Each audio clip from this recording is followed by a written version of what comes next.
We are live. Oh shit. Best behavior. How do I find it? Do the countdown.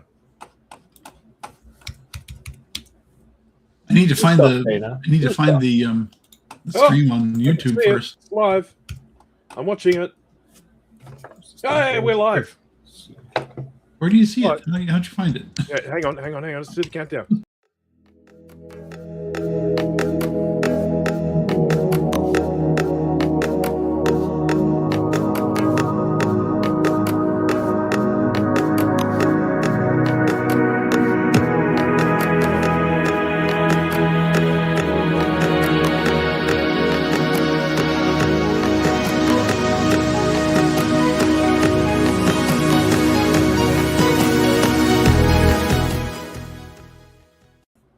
Oh, I was liking that music. That was nice. Yeah, me too. Put it back on.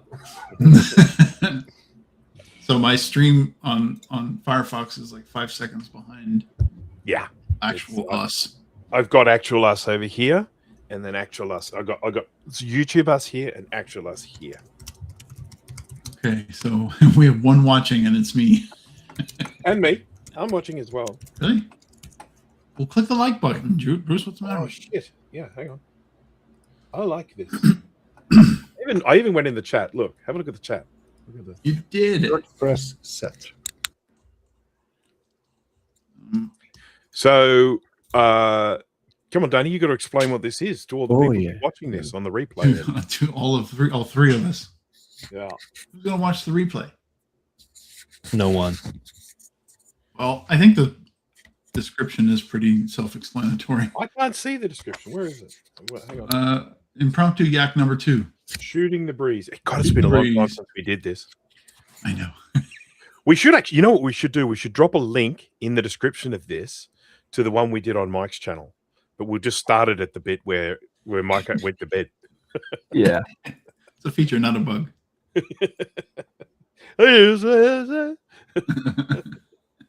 How's my audio now? It's closer to my face. It's pretty good. It's pretty good. Yeah. And noise cancellation is on. Okay. Good. Okay. I don't think it's all that noise. I want to see what it looks like if popping up on my YouTube, bro. I want to see if it looks like if I blur my background. It's not working. Looks exactly the same. Oh, it's because the Logitech app is overwriting. Let me close that. Okay. Am I not subscribed to you? Is that why it's not showing up? You were supposed to. Dana does stuff. I'm one of the 121. Dana does. No, there's another Dana does stuff.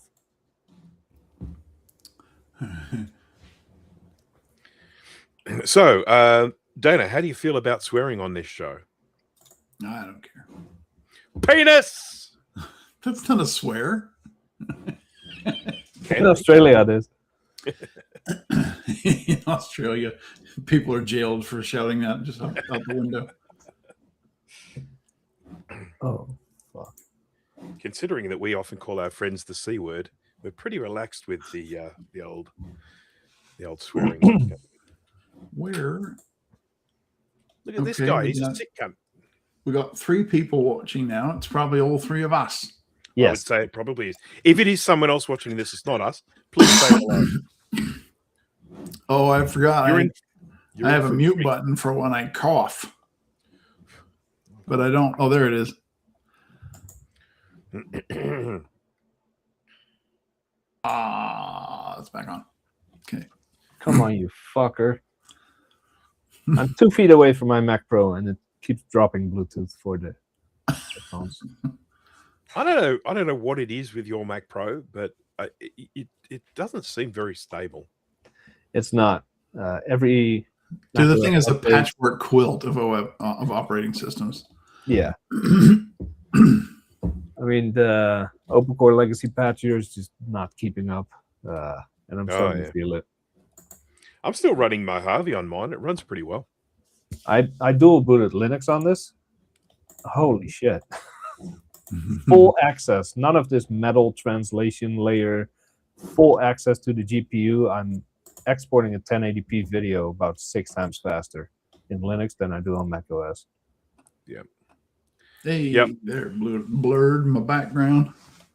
Oh, can I do that? How do I do that? It's under the video tab. You enable Video. virtual background. Video. Mine looks like shit though because Mine actually says, when I do that, says your browser does not support green screen feature. It looks like your browser doesn't support this feature. Please follow the guide here and follow troubleshooting instructions to or reach out to us on live chat. And I mean, I'm using Chrome the same as you guys. Chrome. Oh, that was weird. Yeah, and it was show up. When I pressed the button to say click on this guide for troubleshooting, it just took me to another tab of exactly the same thing. It's like the troubleshoot. Yeah. So, Here, we'll just start it over. Yeah. Use this instead. Close the other one. So if Live chat. Yep, it's up. It is up. I like this. All right. I don't. This. It's kind of fun looking through here. Let's I see. could have closed the fucking cupboard. Yeah. My frame rate went to crap right there. Not on my end. Looks good. Has everyone got their camera at the highest res it will do? Just keep in mind, we are only streaming at 720 because Dana cheaped out on the subscription. Well, that's all right because my channel won't allow me to go any higher than 360 right now anyway. Because I'm not monetized. Oh no, wait, there's 720. Yeah, I can do 720. Okay. You can go 1080 even though you're not monetized. It doesn't. I don't know what you're talking about. I'm clicking on the YouTube stream and I can. Hey, look at that! Oh, cool. Can I do that too? How did you get the balloons? Well, this is the iPhone doing everything, not the. Oh, your phone is doing it. Nice. See, now you just made us look like retards. Oh yeah, I love that one. What's the the rain clouds? This one, and it Yeah, follows and you. it follows your head around. Yeah. All right, so we're live. Now what? Now we wait for the masses of people to show up. Okay. While we're waiting, why don't we start with an anecdote? Dana, tell us a little about your neighbors. Anecdote or just one word, idiots? I want you to tell everyone how stupid they are. They are galactically stupid. They are irretrievably stupid. I'm sitting on my couch and I was watching something and I kind of dozed off. And the next thing, and there's a grad party going on at the house that's adjacent to mine, not directly backed up to mine, but next door to them. For the Australians watching, what the fuck is a grad party? High school graduation. Okay, so we're talking about high school age here. What is that, about, what, 18? 17, 18, yeah. Okay, cool. So they're all out there, got their booty shaking music thumping. I can feel it in the walls, and I'm just like, it'll be over soon. So I doze off on the couch watching something on YouTube, and the next thing I know, boom, boom, boom, boom, and like repeated, like it was probably 2 or 3 dozen fireworks went off in their yard because somebody was like, let's make fire. And so the entire lot blew up in their backyard, and they're out there screaming and running around like a bunch of idiots. And so I go and open the back door, and I'm looking over there, and it's just blue smoke everywhere, and I can hear everybody yelling and carrying on. So that was fun. That's a great story. And then 5 minutes sound later, really old and bitter. I did just turn 50, so. Ohio man yells at neighbors. Cloud, you're next. So, but like 5 minutes later, apparently nothing was set on fire because the music came back on, and carried on for another hour or two, whatever it was. But now it's over because I think the cops showed up. It's just stopped and I wonder who called them. Not me. So what's the legal drinking age over there? So would these people have been drinking 21. alcohol? Okay, so they shouldn't have. Yeah, over here it's 21. It's absurd. Yeah, it's 18 here. So yeah, we don't really have an age. If you can hold it down, you can drink it. Europeans start drinking when they're like 10. I have pictures of me as a baby drinking a beer. I'm pretty sure it was staged, but still, there's proof. I have a like in this part of the world, high school parties would have lots of alcohol because most of the people would be old enough to drink. But at your one, none of these people would have been old enough to drink. So would they have had alcohol illegally? It's very likely. Usually do. Very, very likely. Yeah. So they probably scattered like roaches when the cops showed up. Turn the music off. Run. They're hiding out in your backyard right now. Better not be. So it's been a while since you released anything on your channel, Dana. What is this about? It's just like, so why haven't you done anything with your channel until now? Because I didn't want to. Why not? I find editing cumbersome and setting up camera angles, and it's all the stuff that Jake complains about, but he's actually doing something now. So yeah, it's already getting messy. I started to do like a series on when I was like during 2020 when the world was on fire, and I decided to remodel my basement. So I started filming all that, and I was like, after the second or third day of, I think what was the first thing I started doing? I stripped all the walls. I took all the paneling off the walls, and there's cinder block behind there. And so I started painting the cinder block with that moisture barrier stuff, that white stuff. Yep. And I'm just filming myself doing that. And then I remember at one point I started sweeping the floor with some cheap ass Chinese broom that I got at Home Depot, and the damn handle broke off. And it was like broke off right at the edge of where you screw it into the broom head. And I like went to the camera and ranted about why you don't buy Chinese crap. So why is this footage not available on your channel? Because I got so fed up with it, I just put it in a folder and put it away. I don't even know if I still have it, actually. Well, what I'm doing now with this truck, my philosophy was simple. Record it, splice it together with minimal effort, upload it. Yeah. First video, no complaints. Second video, Bruce is like, you should put this in and that. Now I have this mic. My kid is wearing a mic. So now I have two audio tracks that match. I have to fucking 5 hours to put 10 minutes of video together. I'm already done with it. So assuming you're filming in a continuous run, right? Okay. No. It's different if you're stopping and starting because every time you do that, you've then got to match the audio together. But this is one of the reasons why they use clapperboards when they're doing, because they've got that sound and visual meeting at the same time. So when you are using two separate mics, one of the good things to do is to both stand in front of the camera and go like that. And then you've got that sound where your hands meet and where the sound is, and then you can use that to line up the audio.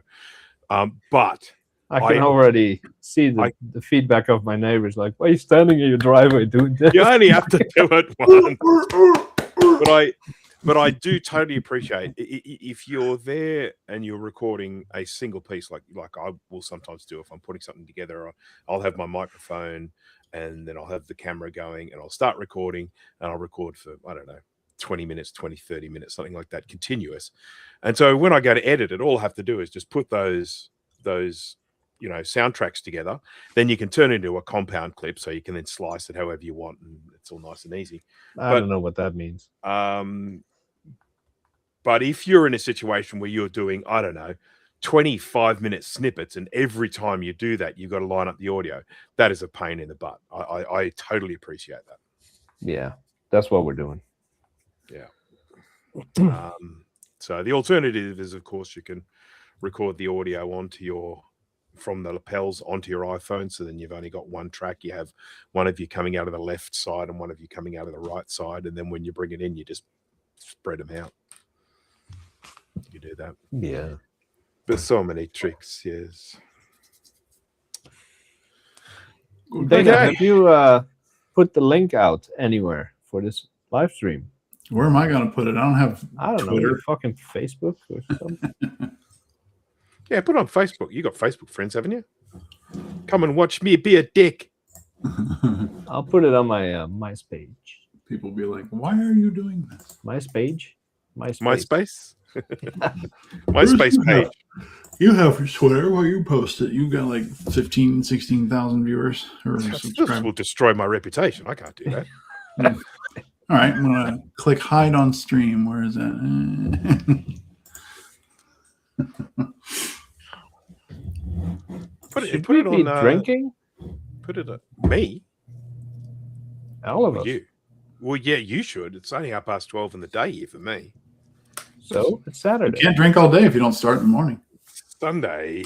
It's Sunday here, and I am 50 and some change, and when I drink early in the day, that I have to sleep. You know, it comes like I have like lunchtime booze, and I then just got to go to bed and sleep for a few hours. And it's I can't do it anymore. I used to be able to do these all days and stuff like that.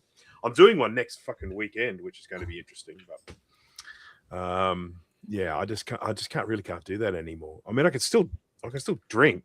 I can still drink like a fish, but it sort of has to be in a single session and then go to sleep. So. Oh, there we go.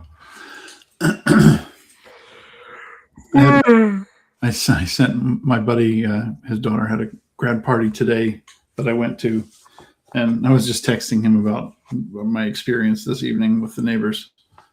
he said, did somebody call the cops yet? I was like, they might have. So can I just regale you with a little story about what I've been doing the last couple of days, and then that will then lead on to me asking you guys a question. Okay.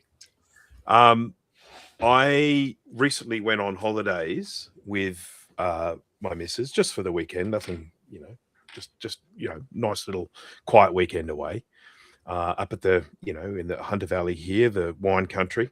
And before we headed up, my wife said to me, "Hey, is there any way we can watch shows that we want to watch while we're up there?" Like, so when we finish doing all our daytime stuff, we're sitting in our room at night, switch on the TV. Can we watch a show we want to watch, like a show we're watching? Can we do that?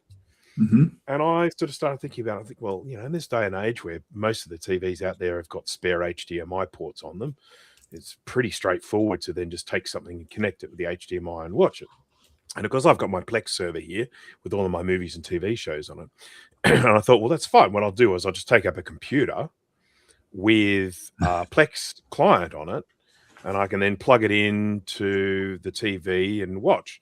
But then I started thinking to myself, what if there's no internet? I've never been to this place before. There might be no internet at all. So I won't be able to connect to my server at home.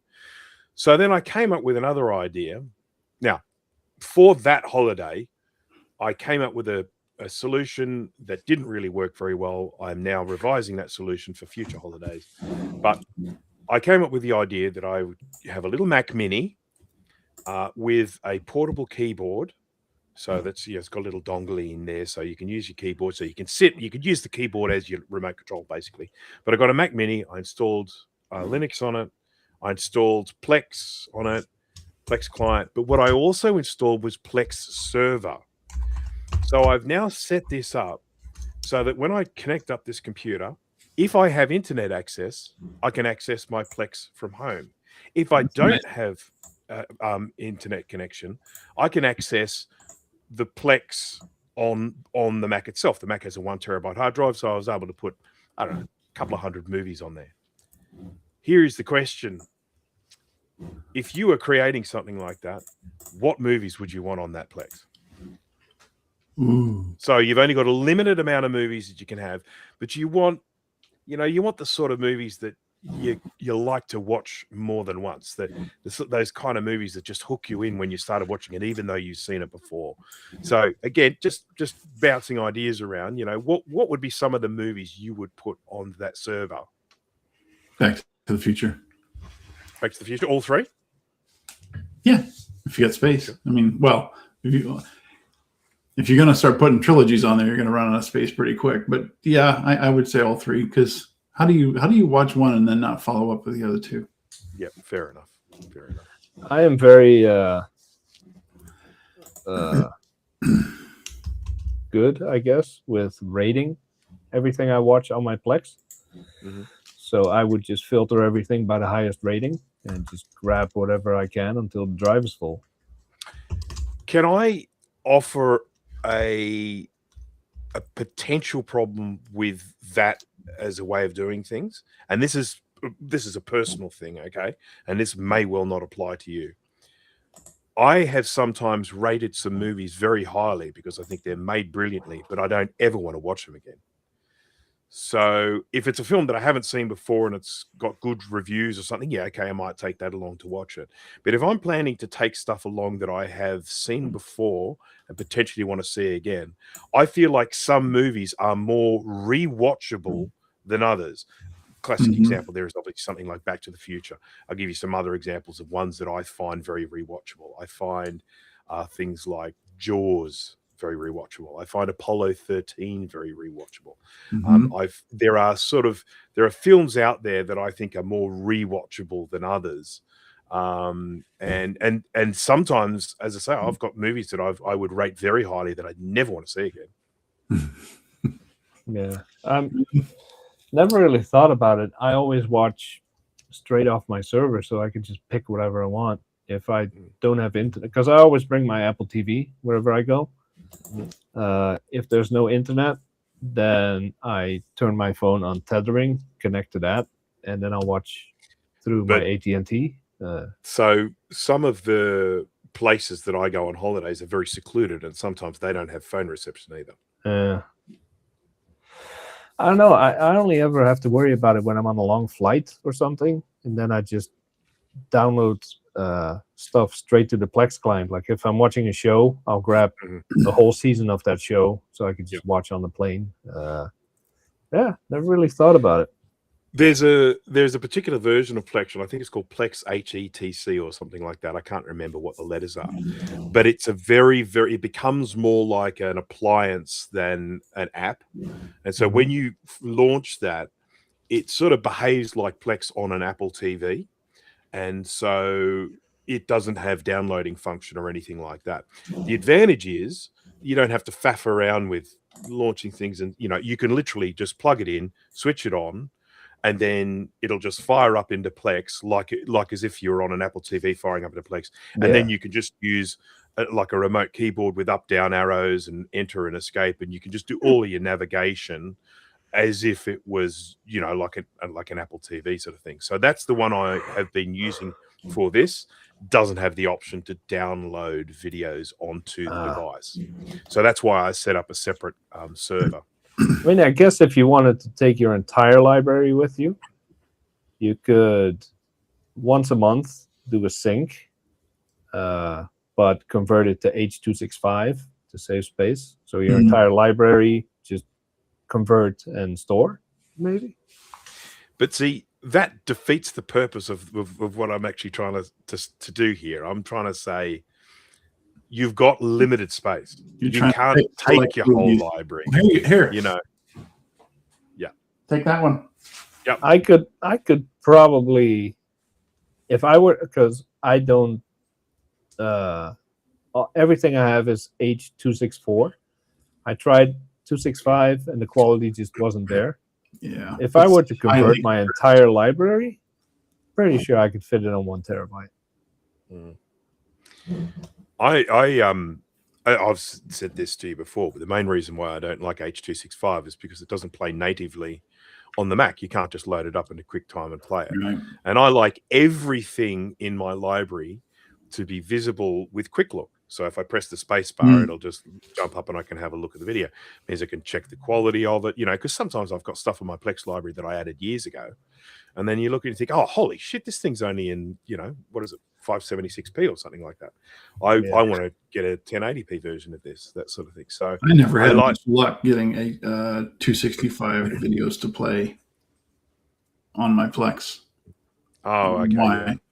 Especially ones that were on my buddy's server. If I tried to transcode or whatever it is, it just didn't work well. I could hear the audio, but I'd see just a black screen. So, yeah. Although now that I have an Apple TV 4K, it seems to work a lot better. So maybe it has to do with that. I have heard that the 4K is much, much, much better at playback. I am planning to get a 4K at some stage in the future, but in the meantime, what I'm doing is I'm using a product called Infuse, Infuse. And Infuse is an app that will allow you, so I'm using this on the Apple TV, it'll allow you to connect to your Plex server, but it's its own playback, and it's got a much, much better player. And it's way, you don't, like sometimes when I'm watching on the Apple one, sometimes the video will just get jerky out of nowhere. That doesn't happen on Infuse. The downside to Infuse is that you can only use the free version of Infuse if you're playing MP4s. If you're going to start playing MP5s or MKVs, you've got to pay for a subscription for Infuse. So, yeah. I got a lifetime Plex Pass many years ago, maybe a decade ago. Mm-hmm. I think I didn't pay more than $40 for it. It was a Black Friday deal. They just announced a price hike of $750 for the new Plex Pass. I think a lot of people, it went up from $250 on June 1st. It's going to $750 for a lifetime. That is June 1st or July 1st? Either one. I think it's July 1st. Yeah, I have got to see this for myself. I've got a Plex Pass as well. I don't think I paid as little as you did, but and obviously exchange rate and all that sort of junk. But I know at the time when I bought it, I didn't feel like it cost much. When the Plex Pass first came out, it was $75, and then it jumped to like $120, and then not too long after that, it jumped to $250, and that's where it's been ever since. But now it's $750. Yeah, I want to find it. Where is so my neighbor who wanted to set up his own servers, like, you know what, so he's gonna be experimenting with a solution called Jellyfin, which is apparently very popular as well. Yep. I have no reason to switch away because I have the You've already got it, so it's working. But Jellyfin might be something to consider. Yeah. If my client starts struggling, or Well, I mean, as I said to you guys once on one of the other channels that we live stream on, this actually says it's 200. Oh yeah, okay. Is scheduled to increase on July 1 to $750 fucking dollars. Who would pay that? It seems like it's made up. It just doesn't seem. They're like trying to make more people use the monthly subscription, because that's like money in the bank. The monthly subscription is pretty low, and you would have to subscribe monthly for a little over 11 years to get $750 to reach $750. So they're trying to push more people toward the monthly subscription, which I guess I get, but it's like just the optics of it are bad. Yeah, they are. When you have, what is it, that's a 300% increase. Is that it? 3 times? I think it's 300%. Mm-hmm. It's just extraordinary. How do I check and see if I've got a lifetime Plex Pass? I don't know. Search your email. Sign in. I'm not signed in. And there's only 2 reasons I'm sticking with Plex and not exploring other options. First is I have the Plex Pass. Second is Plex is the only one that offers the watch together feature, which I use all the fucking time. Do you really? Yeah. Where I watch Formula 1 races with a bunch of friends, and TV shows with other people and friends back home in Europe, and it works great. Okay, so it was costing me $50 a year. I was paying $50 every year. That was so 2021 is when I Oh, started. that's right. It's a yearly subscription, not monthly. Sorry. Yeah. And then in September 2025, I got the Plex Pass, and that was $110. Yeah. So I only did that at the end of last year. Yeah, I fucking you probably picked it got up. a Black Friday deal or some other kind of deal going on. Oh no! Wait. Wait. I don't have a lifetime pass. What? No.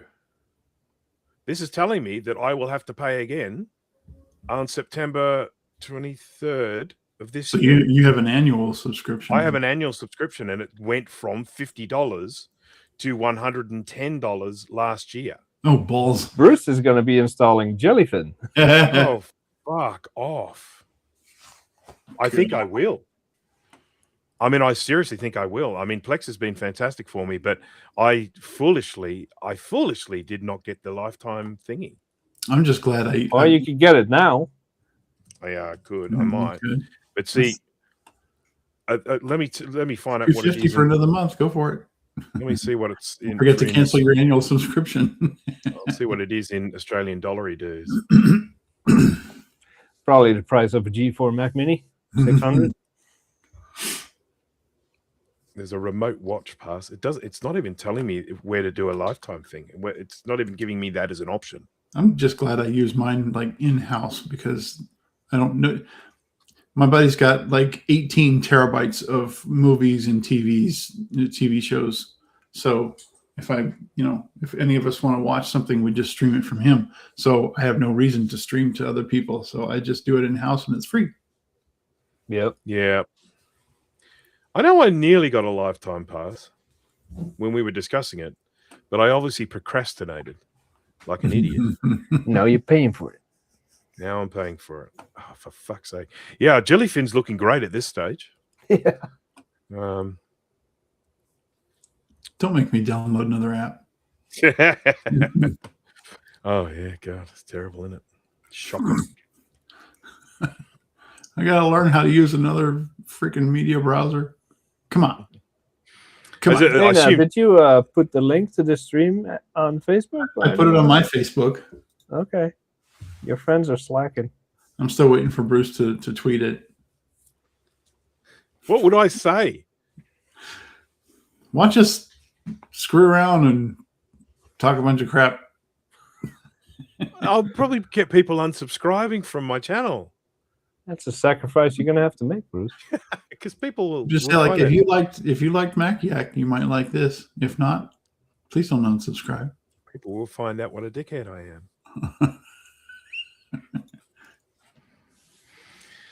Don't want that to happen. I don't know. I mean, I don't use Twat anymore. I've never used Instagram. I've got that Blue Sky mining thing. I have an Instagram, but I never post anything on it. Never have. Yeah, I'm probably in the same boat. I probably have one. Blue Sky Social. I just scroll through it and look at what my other friends post and stuff. Blue Sky. Bisky. Bisky. Blue Sky? Yeah. Blue Sky. It's an alternative to Twitter, like Mastodon is to Discord or whatever. So Mastodon is more like segmented because people have their own separate servers. Blue Sky is much, much closer to what Twitter is. It's a sort of I have no need for either. I have a Twitter and I don't even use it. So this is X. the thing. I don't use mine either. I don't use my Blue Sky. I got rid of my Twitter because I wasn't using it. Then everyone was like, "Oh, join Blue Sky, join Blue Sky." I joined Blue Sky, but I don't use that either. The format of Twitter bugs me because it's like I'm used to reading things linearly, like somebody says X and then people reply X, Y, or YZ and all that. And it's if you see somebody responding, you have to click their post to see below it what they're replying to, and it bugs me. I don't know why. It's just non-intuitive, and I know it's been that way for a long time, probably forever since it came out. But and then now there's no. That's probably old news now, but there's no more character limit, so people don't have to be creative. Oh, shit. Yeah. I have no. I determined probably 10 years ago Twitter was a cesspool, and I think I even tried to. I tried to set a password and just type gibberish without looking, and then click OK, so I could never log into it again. But for whatever reason, I guess that didn't take because I can still see it now. I feel the same way about Facebook, though. Basically all social media can go fuck off. I've made Facebook work for me, and don't get me wrong, I still get some of the stupidest ads in the world. I actually feel sorry for advertisers, because one of the whole things that's meant to be happening with this profiling shit that they're doing is you're meant to get targeted ads. You're meant to get ads that are for you. And I get ads for dog food. I don't have a fucking dog. I mean, and I feel sorry for the advertisers that are getting charged for having this thing appear in my feed. And I don't feel bad for them. I feel like it is this idea of like, oh no, they're following me. They're following my every move. And it's like, well, they're not following me very fucking well, because I'm not getting any advertising that actually matches my interest. Okay, sure. I might say, look for a garden shed. I'll do a search on Google and go garden sheds. And then I'll come up, and then I'll be getting garden sheds from here to eternity. Yeah. Even after I've fucking bought one, I'm still getting ads for garden sheds. Okay, I get that. That happens. So, but that's just responding to something that I've searched for. It's not really profiling me or finding out about who I am and then advertising, Can I just ask, why are you watching ads? I mean, I go out of my way to ad block. I haven't seen an ad in years. Yeah. Why? Well, there are a couple of things. Well, first of all, I don't necessarily watch ads. If you're on Facebook and an ad comes up, you just scroll past it. There's nothing that blocks Facebook ads. And then the other thing is that if you've got an ad that turns up that just keeps coming up over and over and over again, and you're just thinking, why the fuck? You can just press a button and you'll stop seeing that ad. Because, again, it's like, well, why you keep, and it might even ask you, say, hey, why don't you want to see this ad anymore? And I just usually say repetitive. So in other words, I've seen the ad before. Okay. So calm the fuck down. So, but the other thing is that I am actually interested in what advertising gets shown to me. I'm interested in advertising techniques in that medium, because that always fascinates me. You've only got a few seconds to get people's attention. So if, is that ad actually being targeted well? Has it been made well? Is it getting people's attention, or is it just a TV ad that's been chopped down and pointless and that sort of shit? So I am interested in advertising techniques, and I am interested in the sort of ads that get shown to me. I'm interested in what are they showing me? Am I seeing ads that actually that interest me, or am I just seeing the same generic ads that everyone's fucking seeing? Gotcha. So that interests me. Which one of you closed the stream? There's only two watching. I was about to say we actually managed to lose a viewer. We lost a viewer. It's one of us three. Not me. It's not me. I'm still watching. So do you want me to open it up? I'll open up another window to make you feel better. That's funny. It says 2 watching now, and I just refreshed it. We have 3 likes and 2 viewers. I don't care. Hey, we should have 3 viewers now. We thought we couldn't sink any lower than we did. I've got 2 windows open at the same time. That should count as 2 viewers. If it's not, there's probably I have 121 subscribers. There's probably 3 of them that click the notification bell. Which I never do that because I don't want to be bothered. Like if somebody that I'm subscribed to posts something, I'll find it eventually. I don't need to know like, oh, so and so has posted a new video. Yeah, I'll see it when I'm on the couch next. I've got an ad here in Facebook for Dan Murphy's. Now that's good. That's for me. Dan Murphy's is one of the biggest alcohol retailers in this country. So that one is actually a very well targeted ad for me. So I'll give them that. All right, let me scroll here online until I see an ad. Oh, this is my main page. I got to go to a home page. There we go. Okay. First ad that comes up. Finersi. I got a Finersi ad. Finersi. Hi. These are all, and the other thing that Facebook does now that bugs me is like, oh, you might like this group because you follow that group. And it's like, if you interact with it in any way, if you click like, if you comment or anything, it will automatically follow that group. And I get a bunch of trash in my feed. So it's like, oh, here's a guy picked up 3 dual G5 Power Macs and one Intel. So that's a Mac Pro. Duh. And an Xserve complete inbox. An Intel I've never G5. actually seen an Xserve box before. That's pretty nice. Where am I looking? Are you going to give me a link? Share your screen, sir. Apple Share your Macintosh screen. enthusiasts. How do I do? I don't want to do that. There's the shared button down the bottom. We should be showing stuff like that. Okay. So, can I tell you a share little story about something that happened to me yesterday that I found fucking infuriating? So I have been on the quest for buying a carbon steel frying pan, right?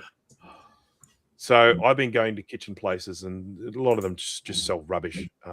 But I went to this place yesterday called Kitchen Warehouse, and I was looking. Oh, sorry. Sounds big. No, it's not. It's just what it's called. It was quite a small shop.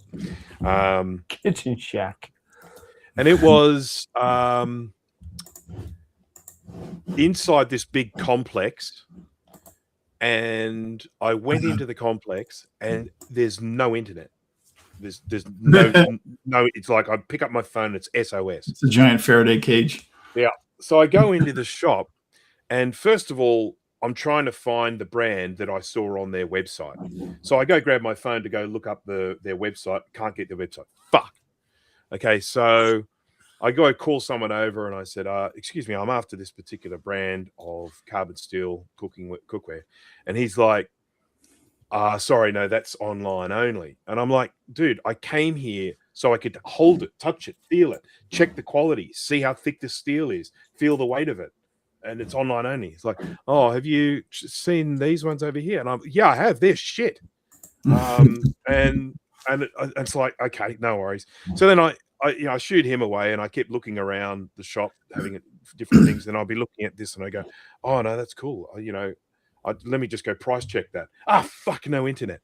And then he goes somewhere else, and it's like, and I've just realized how many times when I go shopping, I will be pulling out my phone to look something up, either to, do a price check or see what other people have, or, that sort of stuff, or get it, if they've got a website, look at the description so I can find out more about it, more than I might get from just looking at it in the shop. And I found that whole process absolutely infuriating, not being able to shop in a place like that without the internet. You know what's worse? What? When you can't find something, you look at the app of whatever store it is. It says aisle 5, bay 4. Oh, It's yeah. not fucking there. So you go to an employee and you say, hey, I'm looking for this. It's supposed to... They pull up their tablet or whatever the fuck with the same app, like, oh, aisle 5, bay 4. Yeah, it's not here.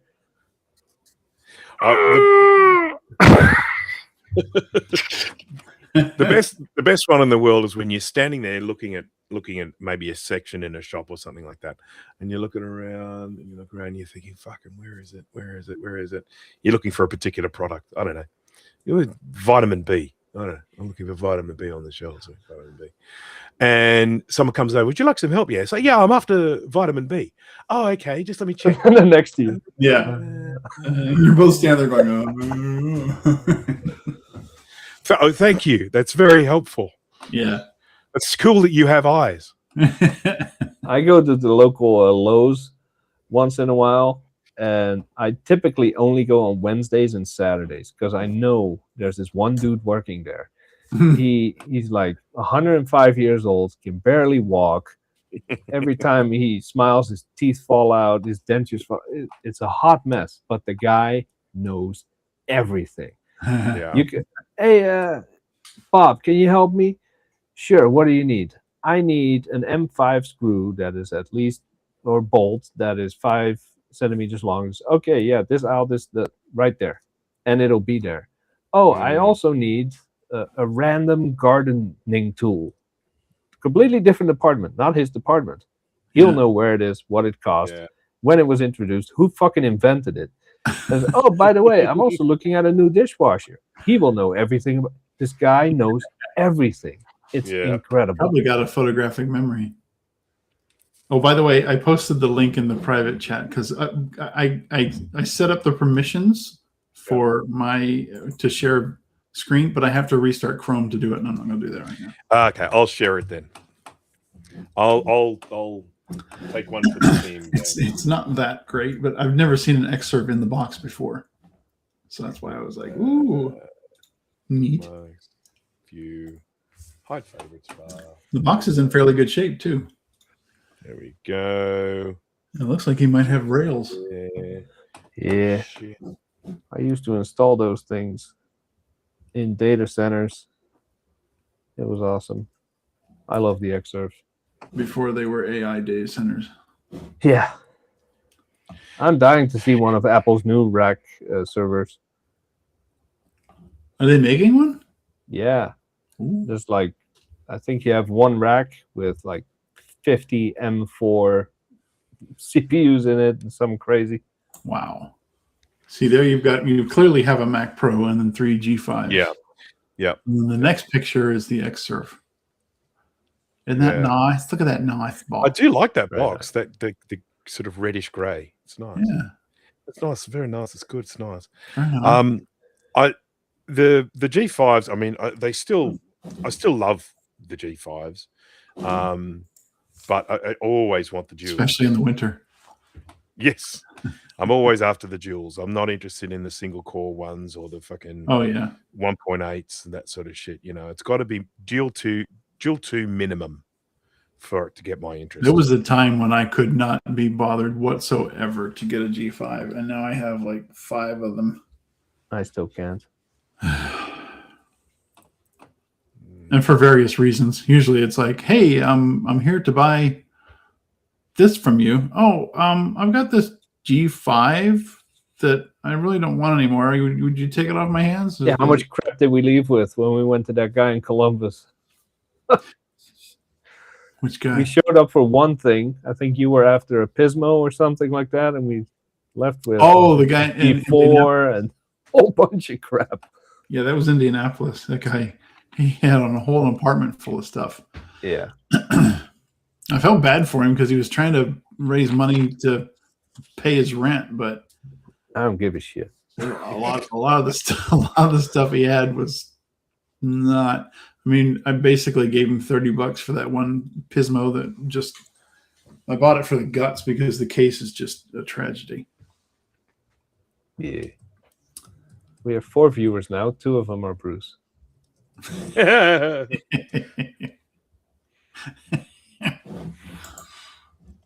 hate this. Oh, by the way, this is going to be hilarious coming from a bald guy. But, you know, a typical plastic comb.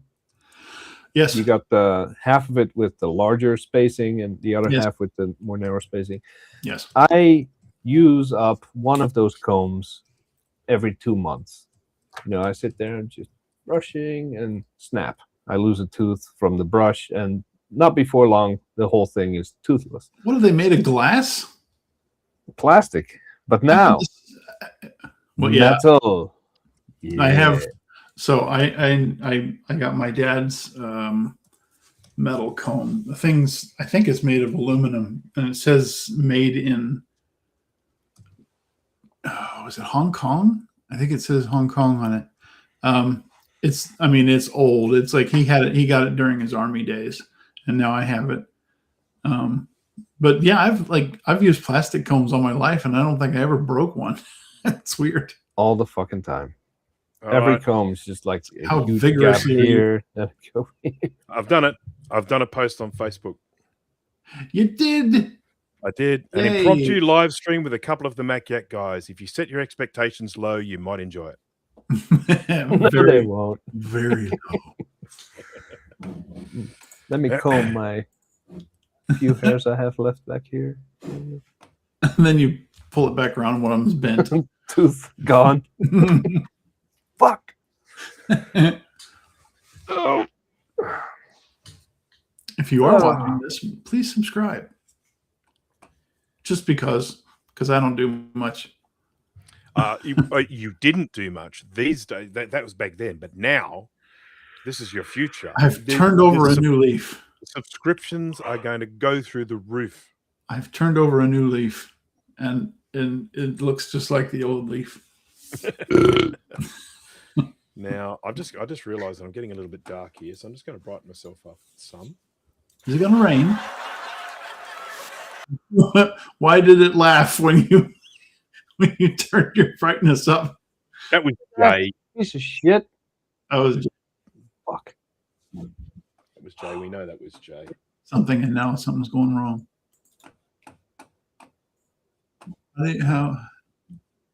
Where are the technology?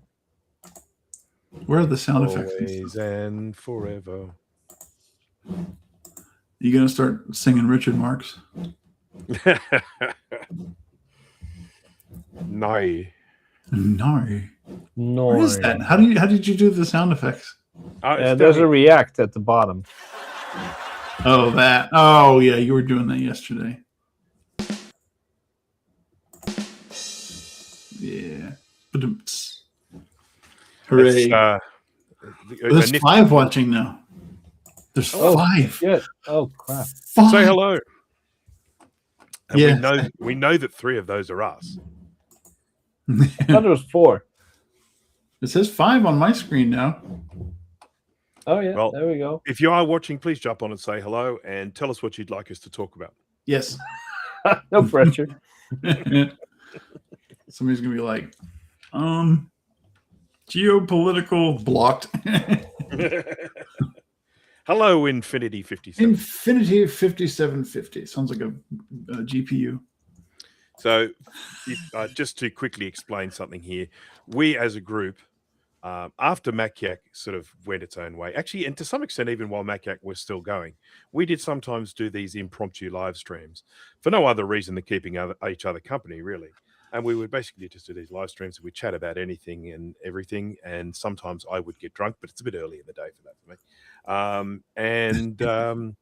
It was during COVID. It was a very dark time. Yeah, it was a dark time. And then we basically just decided that we did enjoy doing those, so we should do one again.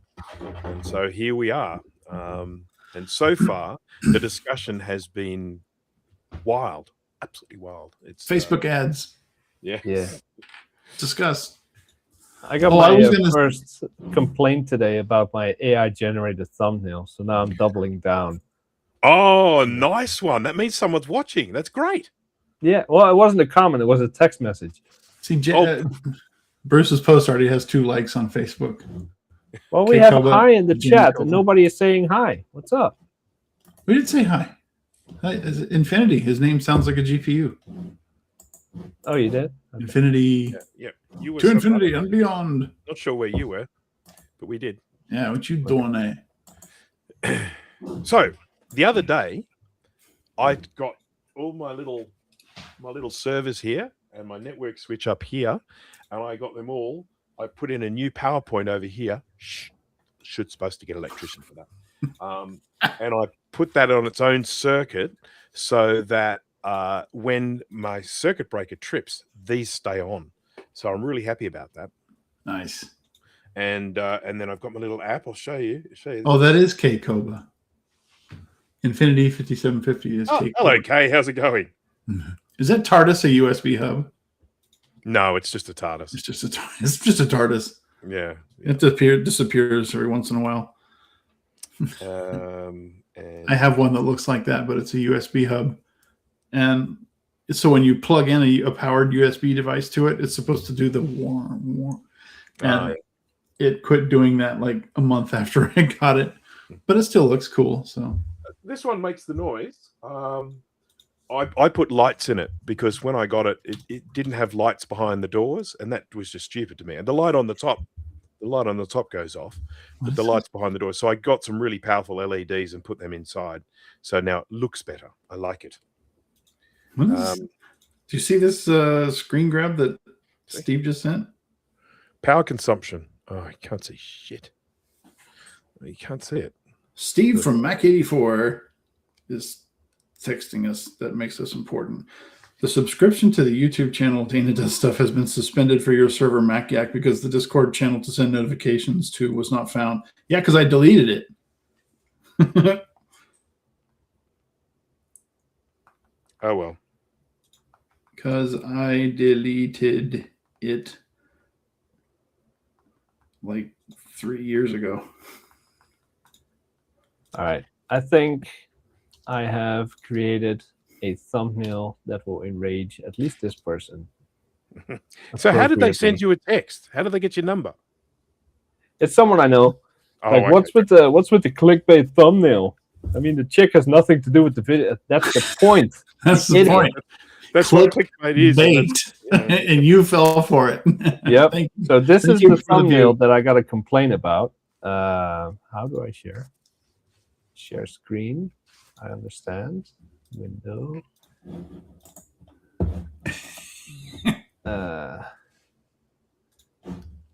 This is the thumbnail I got a complaint about. Oh, that's so Mm. cool. And this is the one I just generated for the next one. Never mind. Hey, good job on those Screen. dirty ass floor mats. They look great now.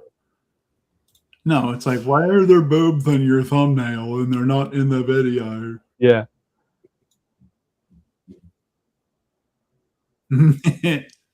Nice. It's gonna piss him off big time. I love it. And I'm just gonna keep doing it just to piss people off. Those seats came out amazing. Those look great. They've had a little bit of AI work, though, haven't they? Tied him up a bit. Did you? Oh yeah, that's all AI. Oh, so they're not that clean, really? Actually, the seats clean up really nice. Okay. I was a little bit too careful because I've never used one of those extractors before. Those So are I just awesome. put the solution on it, scrubbed it a little, and then immediately extracted all the water because I didn't want to soak the seat. Apparently, you have to soak the have to seat let it if you sit really for a want to get. while. Yeah, Yeah. because every time I applied soap, more brown shit came out. Like, what Uh-huh. the hell? It's done. It's clean. So the Nope. dirt and the dust like filters through the seat cover and goes into Yeah. the cushion, and it sucks all that out. So sometimes you got to go over those things 3 or 4 or 5 times. Yeah, so I'm going to do it all again and just lather it on, let it soak. Mhm. But yeah, it You came ever out watch? really nice. You ever watch the Detail Geek on YouTube? Detail Geek and Chris Fix. Yeah. Yeah. They never show the part where they let it sit. It's like I wish they would do like a time lapse where it says I let this sit for 5 minutes or whatever, so it could break up all that dirt. But Yeah, I think didn't I get want to it. be one of those people that goes in the comments that, oh, you're supposed to let it soak. Because a lot of channels I watch, farmers and stuff like that, they will fire up a chainsaw, and in the next frame, they're cutting down a tree, and the comments are always like, you're supposed to let it warm Yeah, I up. know. Like, I fucking did. I just cut out the 5 minutes of nonsense. Nobody wants to sit there for 5 minutes and just Yeah. like, okay, warming up. One guy did show it, and he put his chainsaw on a table, and he just crashed on the floor. It just vibrated off. Okay. I was going to say, I'm scrolling on my Facebook. First ad that comes up, Hoka, Hoka. What the heck You're is going to it? make me open Facebook, aren't you? Oh, it's an ad for running shoes. They know their audience. Yeah. Running shoes. Well, maybe your Facebook's trying to tell you something. Yeah, I know. Here's Farrow and Ball. Handcrafted paint and wallpaper. Who handcrafts paint? Crafted with unrivaled expertise, passed from generation to generation. Never mind all that. Why are you showing this to me? Something's not So right. weird. And every once in a while you'll get a good, like a targeted ad where you're like, okay, this is relevant to my interest, but I still don't want to see it. All right, so I don't see ads on Facebook. Why? Well, like I said, I go out of my way to make sure ads are blocked. Well, I mean, what did you install to block ads on Facebook? I block it in the firewall. Oh. I have a pie hole, and I use browser extensions to block ads. Shut your pie hole. Yeah. Okay, that makes sense. I'm scrolling, but If you can, yeah, no, see, God, I don't do that. I just have like Ad Block Plus and maybe one other thing running, so that doesn't block Facebook ads. But yeah, if you can block the actual like ad server itself with your firewall, go for it. the one thing I'm not able to block is YouTube ads when I watch on the Apple TV. I've had limited success with that. Yeah, I gave up and I subscribed to YouTube. Or not subscribe. I did the what is it? Not YouTube TV, but the YouTube Premium. I do that.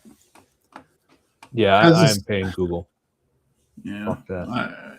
It's to the point. Like I used to just put up with the ads, but it's to the point now where literally every 3 minutes on some channels there'll be an ad, and I just can't. I can't sit there and take and put up with that. And sometimes these ads are like 5, 6, 7 minutes.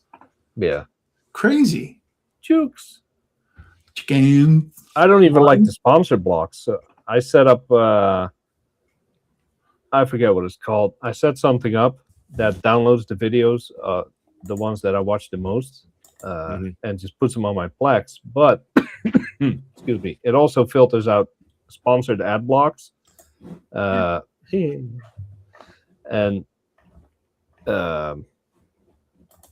what do you call it? Ad blocks, ad reads, and other stuff as well. It just strips them out. It's awesome. So then I sit down on my couch, fire up Plex, go to the channel that I'm watching, that I want to watch, and watch the video. Yeah. I have definitely found that Facebook is getting way more aggressive with advertising. I don't pay for the subscription. I don't watch that much YouTube. They all are. Which I know seems ironic, but I have definitely found that the advertising. I was sitting there watching one of Steve's live streams a couple of weeks ago, and oh god, the ads just kept popping up and popping up and popping up, and it'd be right at the point he's about to show something. So, and over here I have, and then bang, ad. I don't know why people do it to yourselves. It's like, oh, I wanna, what did I say? I want to sponsor the creator by watching it. No, fuck you. I'll buy your T-shirt if you have merch. I am not watching ads. I'm just not doing it. Yeah. But just as everyone says, if you're getting something for free, you're the product. And when you're watching YouTube, you're the product. I mean, you are not with ad blocker. Yeah, this is true. But that's like stealing. Yes, I've been doing it for 30 years. I'm not going to stop now. YouTube's watching us right now.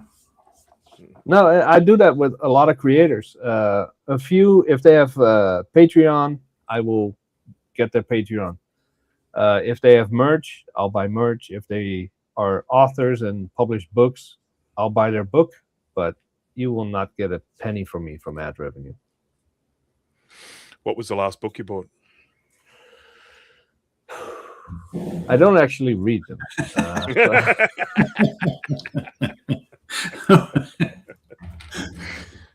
Shit, that's a good question. That was a very pregnant pause.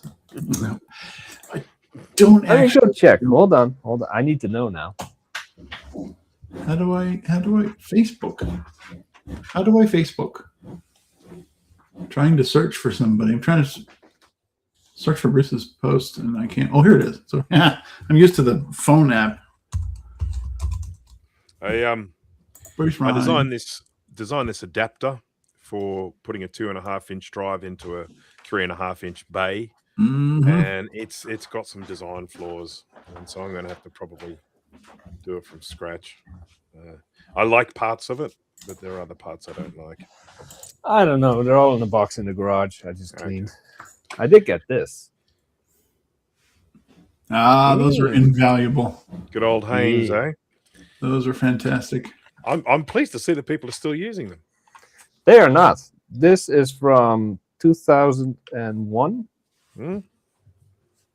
They have newer Oh. versions, but mine is in 1998, so I don't need newer versions Yeah, with no, you more don't. information. Right. Well, at some point they quit printing them because there's nothing else to add to it. So I also they'll found do- the they'll do reprint. 2,684 page factory service guide or something. Whew. Oh, good. That's So nice. between those two, I should have everything I need. Yeah, absolutely. Do you know what I have here? A keyboard with a trackpad. You know how on the inside of these, there's a little thing like that, and you open it up, and there's the dongle in there. I used to Yeah. use one of those. Yeah. It's not in there. Yeah. Uh-oh. So You what bought I it? actually have here is a complete waste of plastic and metal. Did you buy it that way? No, I bought it. You've with lost the it. dongle, but I've lost it. Yeah, it is in this house. It's in the shed, and the spiders have squirreled it away somewhere. It like seriously, it could be in the back of a friggin' computer somewhere. I just stored saw away. Murphy walk down the hall. It was like this giant shadow. So yeah, I mean, the most likely place for it is actually still plugged into a computer, but I just don't know which computer and where. I came back from Europe and I set up my work laptop, the mouse, same mouse I have here, but wireless, only to find out that the dongle was still 6,000 miles away in my brother's computer. Now I'm using a Mighty Mouse. Yeah. Where are the bird noises coming from? Oh, is that me? That must be you. Oh, it's me. nighttime here. It's me. It's because I've got the chicken camera here on open. Oh, it's pitch black here. It's 11:30 at night. Hello, cat. How are you? She got so mad at me today. Holy cow, dude! What did you do? So I got up this morning. I had to go pick up something that I bought on Facebook Marketplace. And she usually follows me down the stairs, and she's like gets agitated when I leave. And so I came back. I was gone maybe an hour and a half. Came back, had to get a few things, get ready to go to my buddy's daughter's grad party. So I go to leave again, and she like started attacking my shoes and my legs, and like did this to my knuckle. Where is that? Right there. Got a couple scratches there. I'm just trying to calm her down, and I'm like, chill, man. And she was mad. Never seen her get like that before. Now she just walked down the hallway. Oh, Dana, you try to tell an upset woman to relax. You paid for it. There you go. He's just like, yeah, all right. Come back whenever you want. We got this. But she freaks out. Her little tail starts doing this. It's like, good Lord. Oh, there's Murphy. Hi, bud. Talking about you. One of my cats is getting a little rotund. Oh, is it one of the little skinny ones that showed up? One of the rescues, yeah. See, they're the only ones I have now. I've only got 2 cats, so I've got. It always happens like that. Like the little rescues, the ones that are like almost dead or skin and bones. You keep them, and like a year later, they're like. Yeah, I mean the boy, he's reasonably active. He eats too much, but he's reasonably active, so he's not too bad. But the girl, she doesn't move much. She eats and flops. Yeah. She just eats and flops, and she is always hungry. Yeah. Reminds me of the dog video with Boo Boo. Remember that one, Dana? With the dog, with the voiceover with the dog. Yeah, Boo Boo. Yeah, he's one of the ones running back and forth. I don't want to be like Boo Boo. I don't want to be like Boo Boo. Boo Boo. Oh, I need to find it now. Hold on. Yeah, it's that dude that does the voiceovers for. Look, here he comes again. Who's over here? I see. Oh, that's Piper. Here's another one. Here's another one. Yeah, oh, there he is. There he He's is. probably going to go in my room because it's dark. I don't think he's coming in here. Oop. Oh, I should turn on I should turn on my on-air sign, shouldn't I? We are on air. We are live. Live on Is the that YouTube. the voiceover guy on YouTube as well? Because I cannot download videos from Facebook. Yeah, but I don't know what his name is. Just look up like funny animal voiceovers or something like that. I think that dude got his wife involved because now sometimes there's a female voice on some of those. Wife or girlfriend or whatever. We are back down to 4, but at least we have 4 likes.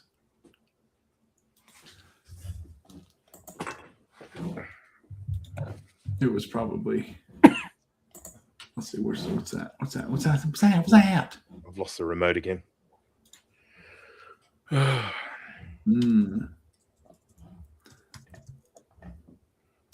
Oh, speaking of.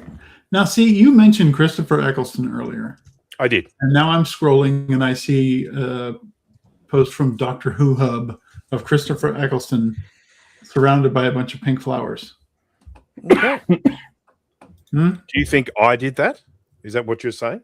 Don't know, but causality stuff. I think the computers are listening. Yeah. So here's the weirdest. This is the weirdest example of that I have experienced. So at my last job, we were the graphics provider for the Cleveland Browns football team. Okay. So we got on a bus, and because of that, we had our own booth up there we could watch the games from. So we all get on the bus, and we're going up there. We're driving up there, and I was talking with one of my coworkers about those trikes. It's like a 3-wheeled. They look like the side by sides, like the big 4-wheelers that they race, except this has 1 wheel in front and 2 in the back. Mm-hmm. And just talking about him, like he's like, "Oh, I just got one of these, and I'm having a lot of fun with it." And we talked about it, I don't know, for maybe 5 minutes. I get to the game, and I'm sitting there, and we're waiting for the game to start. And I open up Facebook, and there is an ad for a trike on there, and I'm like, how I've never seen this before. I've never gotten ads for this. I've never searched it. I've never Googled it. And yet we were talking about that half an hour ago on the bus, and now it's on my Facebook feed. Okay. Like, did anyone there have a Google device with them? Oh, probably. I don't know. This shit happens with my neighbor all the time. He has an Android. Ugh. It was weird.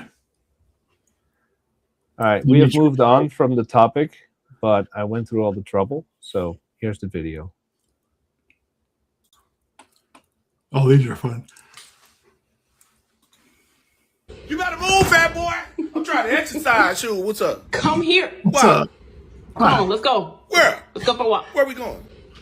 Where we going? We go for a walk. That's okay. Come on. I'm good. We got the AC on and everything. Boo Boo got sick of you. Sick of what? Boo Boo sick of you anyway. Come on. Boo Boo need to be sick of being fat. Zomi. Hold on, let me do my stretches. I'm almost done. Zomi. I said I'm trying to do my stretches. Okay, I'm done. What do you want? Why you keep bothering me? I'm trying to get my exercise on. I don't want to be fat like Boo Boo. I gotta get over there and finish what I started. Come on, Psycho. Psycho. Oh, I can't believe she just called me Psycho, y'all. Y'all heard her call me Psycho. She's calling me Psycho because I'm trying to stay alive and be a healthy dog and get my exercise in. Look how fat Boo Boo is. I ain't trying to be like Boo Boo, y'all. She want me to be like Boo Boo. Look at Boo Boo. He can't even move good. Move out my way, Boo Boo. That's how fat Boo Boo is. I don't want to be like Boo Boo. Ah! Shut up. Shut up. Boo Boo need to be sick of being fat. I don't want to be like Boo Boo.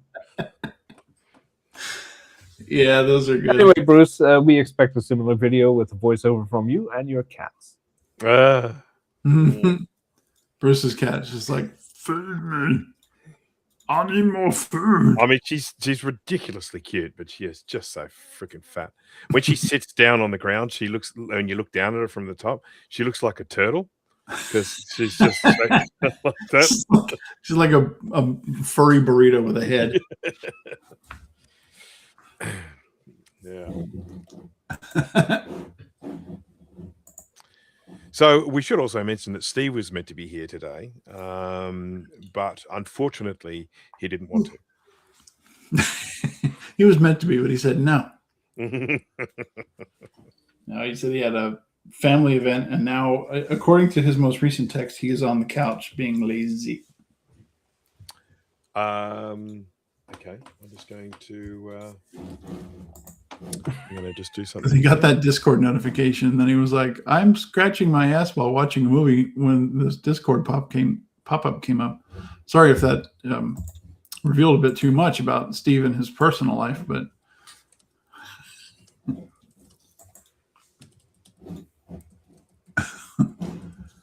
versus typing something. What are you doing? What are you typing? Oh. Yeah. He's either not going to answer, or he'll be like, "I'm on the couch eating cookies." Yeah, kind of like you last night. I'm already on the couch. Well, I wasn't fucking eating get up cookies. then. I was eating fish sticks. They were good. Plus, that Well, was even fish more sticks, impromptu than this. is that what we call fish fingers? What's a fish stick? Yeah, fish fingers. Yeah, same thing. It's like it's shaped like rectangular, Yeah, about that sort of thick. yeah, with some tartar sauce. Totter, It was good. which in this country we would call tartare. Would you like some tartare sauce? Tartare sauce. Tartare sauce. No, I want tartar sauce. I bloody love tartare sauce. It is It's good. great stuff. It is very good. And if I don't have it, then I use mayonnaise, but that's not as good. Well, I always keep some, some pickles and some capers in the fridge. So if I don't have any tartare sauce, I can make my own. What's a caper? They're in tartare sauce. It's actually the bud of a flower. So how about that? Oh. If you look at the ingredients of tartare sauce, obviously it's a mayonnaise base, and then it has like capers and some of them have like chopped up gherkins or pickles in them. Oh, this keyboard. Sounds like the intro to Hot for Teacher by Van Halen. I don't know what happened to that. I mean, we were on here last night doing this setup for all this, and then it's like, oh, you have an update on your OS. I was like, okay, go ahead and do it. And then I didn't touch it again until tonight. What? That's cool. Jay has lasers. I do.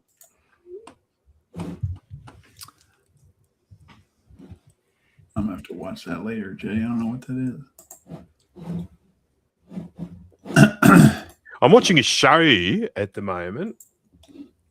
Not right now. Not right now, no. But like with the missus at night time, and it's called Legends, and it's English. Does it star actual legends?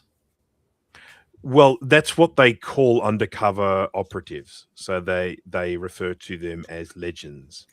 So it does technically star legends because that's what they call themselves when they are working undercover. I just call them spies. They are actually customs officials, not police. Okay. It's English based, but they're undercover customs people.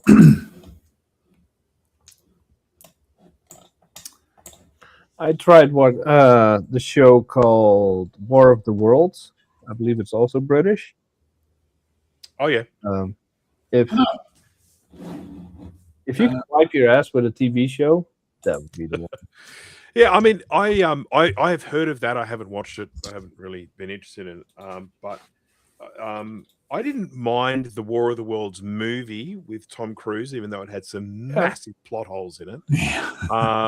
But I felt like they did the tension really well as the world was starting to come a little bit unstuck, and that, I felt like they did that part of it really well. It's quite uneasy throughout the film. The aliens are almost like secondary at that part of the movie, and I felt like like discovering what was going on, and it's an invasion, and the anarchy that got created, I felt was really, really good. When I saw that there was a War of the Worlds TV series coming out, I thought, oh, this could be really good. But apparently it's not. No, it sucks ass. Okay. Well, of course there's Steve, but he's not actually watching because he's watching a video or a movie with his wife. But then we got K-Mac Vintage and we've got Retrotech Chris. Hello, hello. Welcome, gentlemen. We're just shooting the breeze. Yeah. We're just BSing. We used to do this very regularly, and it was something that, obviously, because we're in different time zones, it's not like we can all just get together for a drink sometimes. So we used to do this quite regularly, where we would have these kind of long, sort of, I guess, like FaceTime chats. We used to use what did we used to use? Did we use Zoom or StreamYard? We used StreamYard. And then occasionally we would live stream them. And we just decided we wanted to do that again. So let's get together and talk nonsense. And if you're watching this and you hate it, that's fine. That's really fine. Our goal is for you to hate it. Yeah, I will start looking at the chat now because I wasn't looking at it before. So yeah, I don't want to be like Boo Boo. Boo Boo need to be tired of being fat. Because we can do this. Did you know we can do this? Oh, how? How the fuck you do that? Bruce knows all this stuff like by default. Oh, okay. Steven. I can call for him, but he's not going to answer because he's got us muted. Yeah. Oh, here we go. Here we go. We can do this. Hello, Chris. Your frame rate went down to nothing. I know. It just looked like your head exploded. Look at the stream. we should actually clarify that because Dana is incredibly cheap, he only paid for the low subscription of this software. So we're only getting 720p out. And, look how low res my lasers are. Yeah. Look at that garbage. Yeah. Horrible. I want to see how it looks like on the stream. Oh, yeah, that goes. That's terrible. It looks like your head is exploding. And of course, the thing is, I actually ended up paying for the full subscription, but I can't use that to then stream onto your channel. So why did you do that? I'm just going to cancel. I wanted to test it out. I wanted to see what it was like. You paid for the whole thing. No. You've got a 7-day trial, so you just have to cancel before the 7 days is up. Yeah, he's really good about that, but getting a Plex Pass when it's cheap, not so much. Seriously, don't bring that up again. I'm pissed off with myself. That's exactly why I'm going to keep bringing it up. What who was the guy that used to give us those $50 super chats on Mac Yak? Yeah. What's his name? I met him at VCF one time, and I was just like, dude, I don't know if you sold a business or what, but those really came in handy. You helped pay for all the software that we needed. Yeah. VCF Southwest is this coming week. Oh, I didn't know that. So what city is that in, Chris?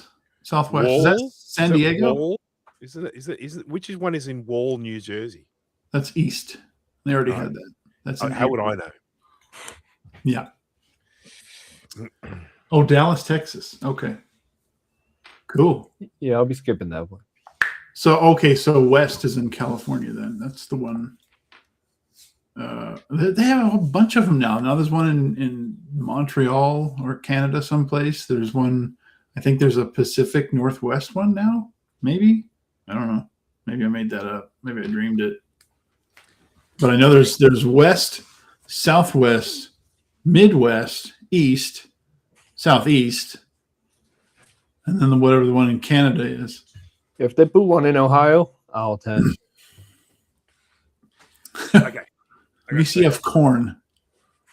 I'm going to show you this. Okay, so. Well, that's the shirt with Steve's Quadra on it. All right. I got a little bit of show and tell. Okay. Are you putting pants on? What are you doing? Sorry. You look like you were putting pants on or something. Underneath this desk, I am wearing Schrodinger's pants. I may or may not have them on. Or maybe Yeah, I've had them we on. already saw your ass crack in the reflection of the 3D printers. We know. Okay, so I got. So what I have here is a 12-inch PowerBook G4. Yes. Okay. Now this one does still hold a charge; it's still in reasonable condition. I love these. I love the way the keyboard goes right to the edge. So it's a full-size keyboard with a cute little package. So these, Got one of those. great computer. Love that. Mhm. Okay. Are you ready? Ready? Are you ready? I'm ready. This is now the The 15-inch version. Look at Yes. that. And this one is in absolutely spectacularly good condition. Needs a bit of a clean, but it is really in good condition. This one also still holds a charge, but I've got that. I have one of those, but the hard drive makes very sad noises. Yay, a 17. Now I've also got here the 17-inch. This thing has the most amazing spring-loaded screen. I mean, it just opens right up so easy. Very nice. And then we've got the 17-inch. So I now have the full set of the Power Mac G4s. They all Very work. So I am just ecstatical about that. Nice. Okay, yeah, there is a VCF. Yeah, it's a nice little trio to have. I Yeah. think I gave my 12-inch to you, Dana. 17-inch you too. sold it to me. Oh, that sounds more 12 like me. Yeah. And I remember at some point I got so fed up with the stacks of PowerBook G4s that I think I filled a tote on garbage day and I just tossed them all out. That makes me And sick. the only one I miss is the 12-inch. That thing was pretty cool. I managed to pick up a long time ago. I got like 3 or 4. I think I got 3 12-inch ones, and they were bought in a lot of computers where they were just like untested. They may or may not work. I literally left this place with a boot full of laptops. There's actually a photo of that on my Facebook page where I got all of them lined up, and almost all of them worked. Some of them might have had a couple of little problems, like a dead hard drive need to get fixed, but ultimately, pretty much all of them worked. Quite a few of them have the airport cards in them. And so I ended up with this mass of like G4 PowerBooks, but I didn't have any 17s. And I didn't, and a lot of them, because there were the white ones as well. But anyhow, I got this great big mass of them, but I ended up with 3 of those 12-inch ones, and they all worked. And I end up doing a trade with someone. I gave them a couple of those for something else in return. But they are always, I mean, if you have them and you don't want them, you'll find someone who wants them. They're very desirable. People like those little 12-inch ones. Yeah. So the G4 PowerBook series reminds me of that meme where I think there's one of the little North Korean guy, what's his name, Kim Jong-il or Kim Jong-un, the fat one. Yep. There's a meme of him, and there's one of John Cena where their face gets really small, but their head stays the same size. If you look at a 12-inch, the keyboard takes up the entire thing, and then the 15, it's like, okay, it's about this much of it, and then the 17 is like, your keyboard's this big. Well, they're the same keyboard. It's the same I'm pretty size sure keyboard. the keyboard. You have all this space on the side of it. I think the keyboards might even be interchangeable on the things. I think you can actually, Probably, because they are exactly the same size. Yeah. It just looks smaller because there's so much extra computer there. That's right. There is one issue with those keyboards though, and they're not particularly good quality keyboards. They're a little bit flaky. They're not Better very than the robust. butterfly keyboards. And the paint wears off really quick on them too. It does. They are better than a butterfly. Nothing is as bad as a butterfly. Well, I don't know. This one's pissing me off right now. This is one that I have to use. I've got my 2018 15-inch MacBook Pro Touch Bar out there, and the number of times when I'm typing stuff, I end up getting a double space instead of a single space when I'm going to type. And it just does it all the freaking time. And so it's the just key switch is going bad. Probably. I mean, I had one time I've got another computer with a a butterfly keyboard, and I got a little bit of food grit on the keyboard because I eat at my computer and stuff like that. So I got air compressor out to just blow all the shit off.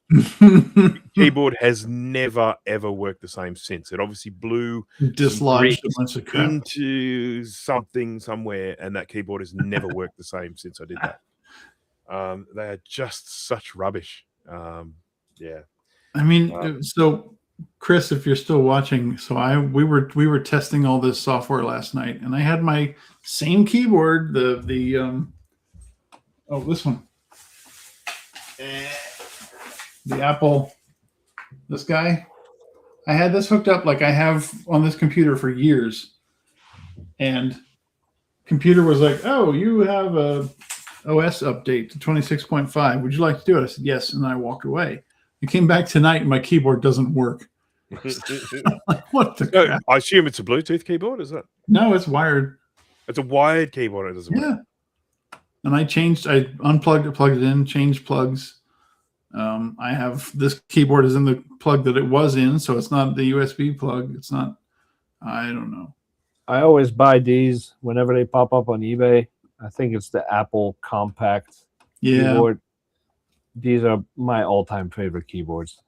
I hate keyboards that are taking up a massive amount of space. I used to have Matthias, however you pronounce it, where it has backlit keys.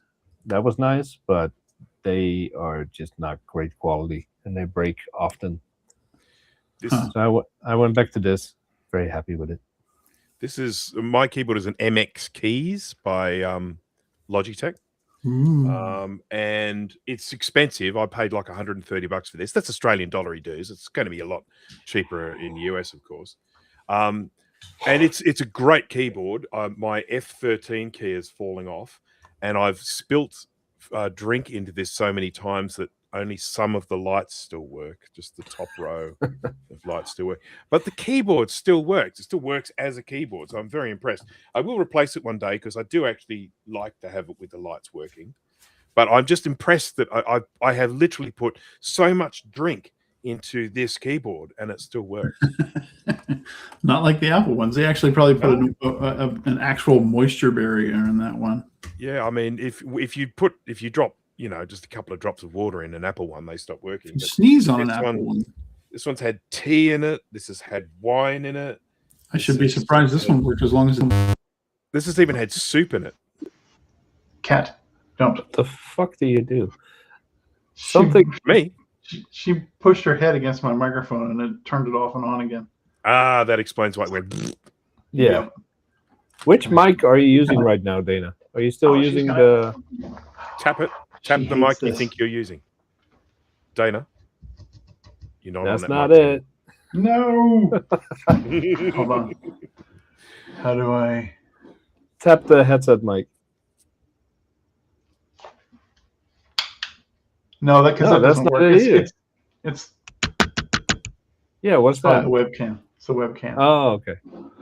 Oh, damn it. Freaking reset everything. Where do you... How do you change that again? At the bottom where it says mute. Oh, the little arrow. Yeah.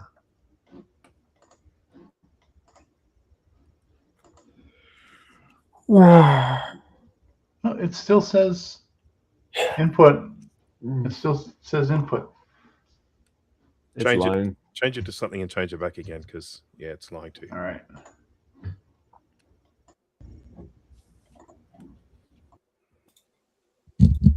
There we go.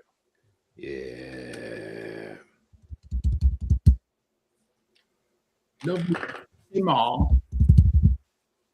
Is this working? Yeah. Is this thing on? Testing. So freaking touchy about this stuff. It's like, oh, I have lost connection. I will now assume that you're going to use a different one. Okay, there we go. 8 watching. We have 8 watching. 8. A new record. Say hello in the thing. Chat. Yeah. Put that away. What? What? So Meatball. I've been I've got this kind of stupid idea, as I regularly do, of doing a video in the future about this game that I really like called Zork Nemesis. You know, it's fun, and I've been sort of trying to work out the best way to play it on my modern computer because there isn't a modern version for it, and on the Mac it was released with OS 9. And I've got a UK version. UK version's got some censorship in it as well. So I'm kind of restoring a version using the video content from the US uncensored version. So I'm gonna make my own version that isn't censored. But short story long, the reason why I have this is because the easiest way to play this game on the Mac is to actually use DOSBox X, which is, you know, an emulator that emulates DOS. Oh, Lord. And then I've got Windows 98 installed, and then I'm playing the Windows version of this game in the sort of a DOS emulator on my Mac. And the reason why it's the easiest way to play it is because even though I can get the Windows 9 version, sorry, the OS 9 version, and run that in something like Sheep Shaver, it doesn't have any speed governors on it. So this game has this thing where if you move the cursor around, you steer to the left and you steer to the right. And because it has no speed governor, when you put it on a fast computer, the emulator just goes zoom, zoom, and it moves so fast you can't see anything. And you're trying to click on things and it's just going zoom, zoom, zoom, you know. And so, but whereas the DOSBox emulator, it has the ability to go in and you can actually select what speed of computer you want it to emulate. So you can go in and you can make it like a Pentium 2 or something if you want. You can just go in and say, okay, this is the megahertz I want it to emulate, and it does this sort of speed governance on it. So they what if you set it to like a 286 and then it's like bloop. I mean, I'll tell you, I'll fire it up and I'll tell you what the choices are. But there we go. Yeah, opens the up, says there we go. But it's beaut. I mean, it's a great copyright strike. No, I don't think so. Okay, let me go. We got here speed. No, hang on. It's kind of like when they wrong one. I opened the wrong thing. When the Power Macs came out, and if you had software that wasn't accelerated for Power Macintosh, it would just like games would just fly across the screen. Yeah, that's exactly right. So I've opened the wrong emulator. I've opened up bloody QEMU. QEMU? QEMU? Careful. DOSBox. Now open DOSBox. Here we go. Oh, okay. I see what. Okay, Steve said Robin. I was like, I don't know what movie that is, but yeah, Ronin. Yes, that's a bloody great film. That one. Freaking love that movie. I've watched that many times before. Yep. It's OS 9 looks so weird when you run in the 1080p display. Everything's so small. Okay, G. No. Control Option G. We've got 10 watching now. Oh my god. Now I'm nervous. Yeah, well, the problem is that it's still just as shit as it was when we had 2 people watching. Yeah. Well, that wasn't going to change. That wasn't. We are nothing if not consistent. We have to attract people with low expectations. Exactly. See, I find that AI generated thumbnails come in really handy for that. Yes. Yes. Okay. All right, that's worked. So now can I go here? Okay, so with this DOSBox thing, you can no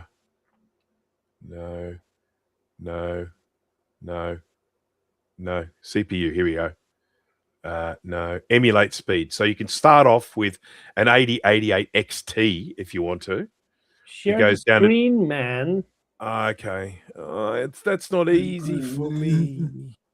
It's not easy for me. It's not easy for me. And it looks like it's crashed anyway. But excuse me.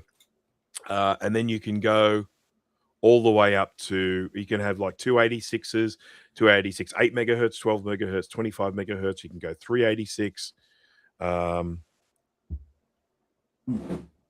and you can go all the way up to Pentium 3 by the looks of it. But anyhow, it's very good. So it means that when I play this game, I can actually have it so that it's, when you're moving around, it's moving in a more usable fashion. Don't particularly like the way the mouse jumps around, but that's okay.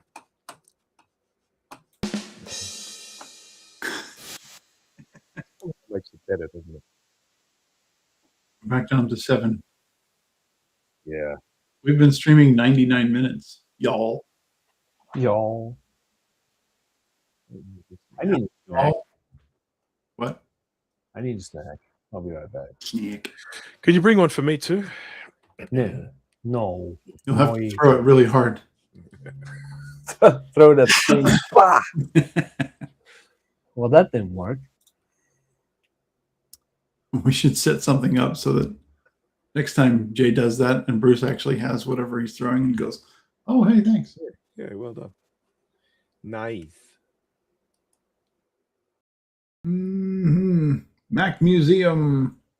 I assume it's an Australian friend. Yes. Mac Museum has a Mac Museum in Melbourne, I think, if my memory serves me correctly. I have never seen it because I'm not in Melbourne. And as much as I would like to see the museum, if I said to my wife, hey, let's go to Melbourne to check out a Mac Museum, I might end up getting a divorce.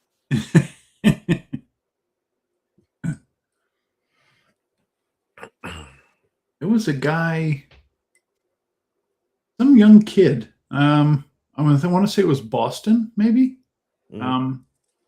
Just a young kid that hadn't even finished college yet, and he had a ton of Apple products, and he actually opened his own museum. I don't know if it's still open or not, but yeah, it was an impressive amount of stuff. Yeah, I mean, there's you guys know you'd know of, I think, probably Adrian over here. Oh, yeah. He was on a video. We go way back. Yeah, of course, yes, because he goes to the VCF, to the VCF. Yeah, that's right. A whole 2 years. He has a plan to open a museum. He's actually he bought a disused school. So he's got like everything, right? And that's not just Mac stuff. In boxes. Oh. He has it's, I mean, how do you confirm this? But he believes he has the largest collection of boxed Mac products in the world. He could. I've seen very well could. I've seen a lot of it, and it would be hard to refute his claim. I can tell you that. Thank you very much, Mac Museum. Yeah. I would definitely love to go there one day. I will. I won't say would definitely. I will go there one day. That's for sure. I mean, I will definitely do that. If I make it to Australia, I will do my best to get to Melbourne. Trying to talk Steve into coming to Australia at the moment. That'd be awesome. Yeah. Except, mind you, I don't know where. I mean, where are we going to eat? I don't know. You're always telling us about all these places that you go to eat at. He doesn't eat the stuff I eat. Well, that's true. Are there a lot of vegan options or vegetarian options? I don't know. Which one is he? Probably are. Yeah. We won't discuss that because he probably doesn't want us talking about his eating habits on live stream. So, which is fair enough. I eat almost anything. I mean, I do draw the line at some things, but I will eat pretty much anything. And I've ended up with a very different palate to what I used to have. I mean, I've even just in recent times, I've just been eating lots of stuff. And I mean, I went and tried something that I didn't used to like, and then I tried it relatively recently. And I'm like, I really like this now. So. They say your palate changes to some degree every 7 years. Okay. I still hate onions. I've always hated onions. Oh, come on. Onions are at the base of everything. I like when onions are cooked into stuff. Ah, look who's here. Well, oh no, it's the bearded wonder. Steven! Apparently I was frozen last time. Were you? Okay. I was de-thawed. You were a still image. You must have been. You could feel free to change that. I'm going to change it for you. I'm going to go Steve. Poop 84. He got busted live chatting with us while he was watching a movie. He got kicked off the couch. No, the movie ended, and everything worked out. it was beautiful ending. You know, everyone's happy. Nobody died in a car crash or anything.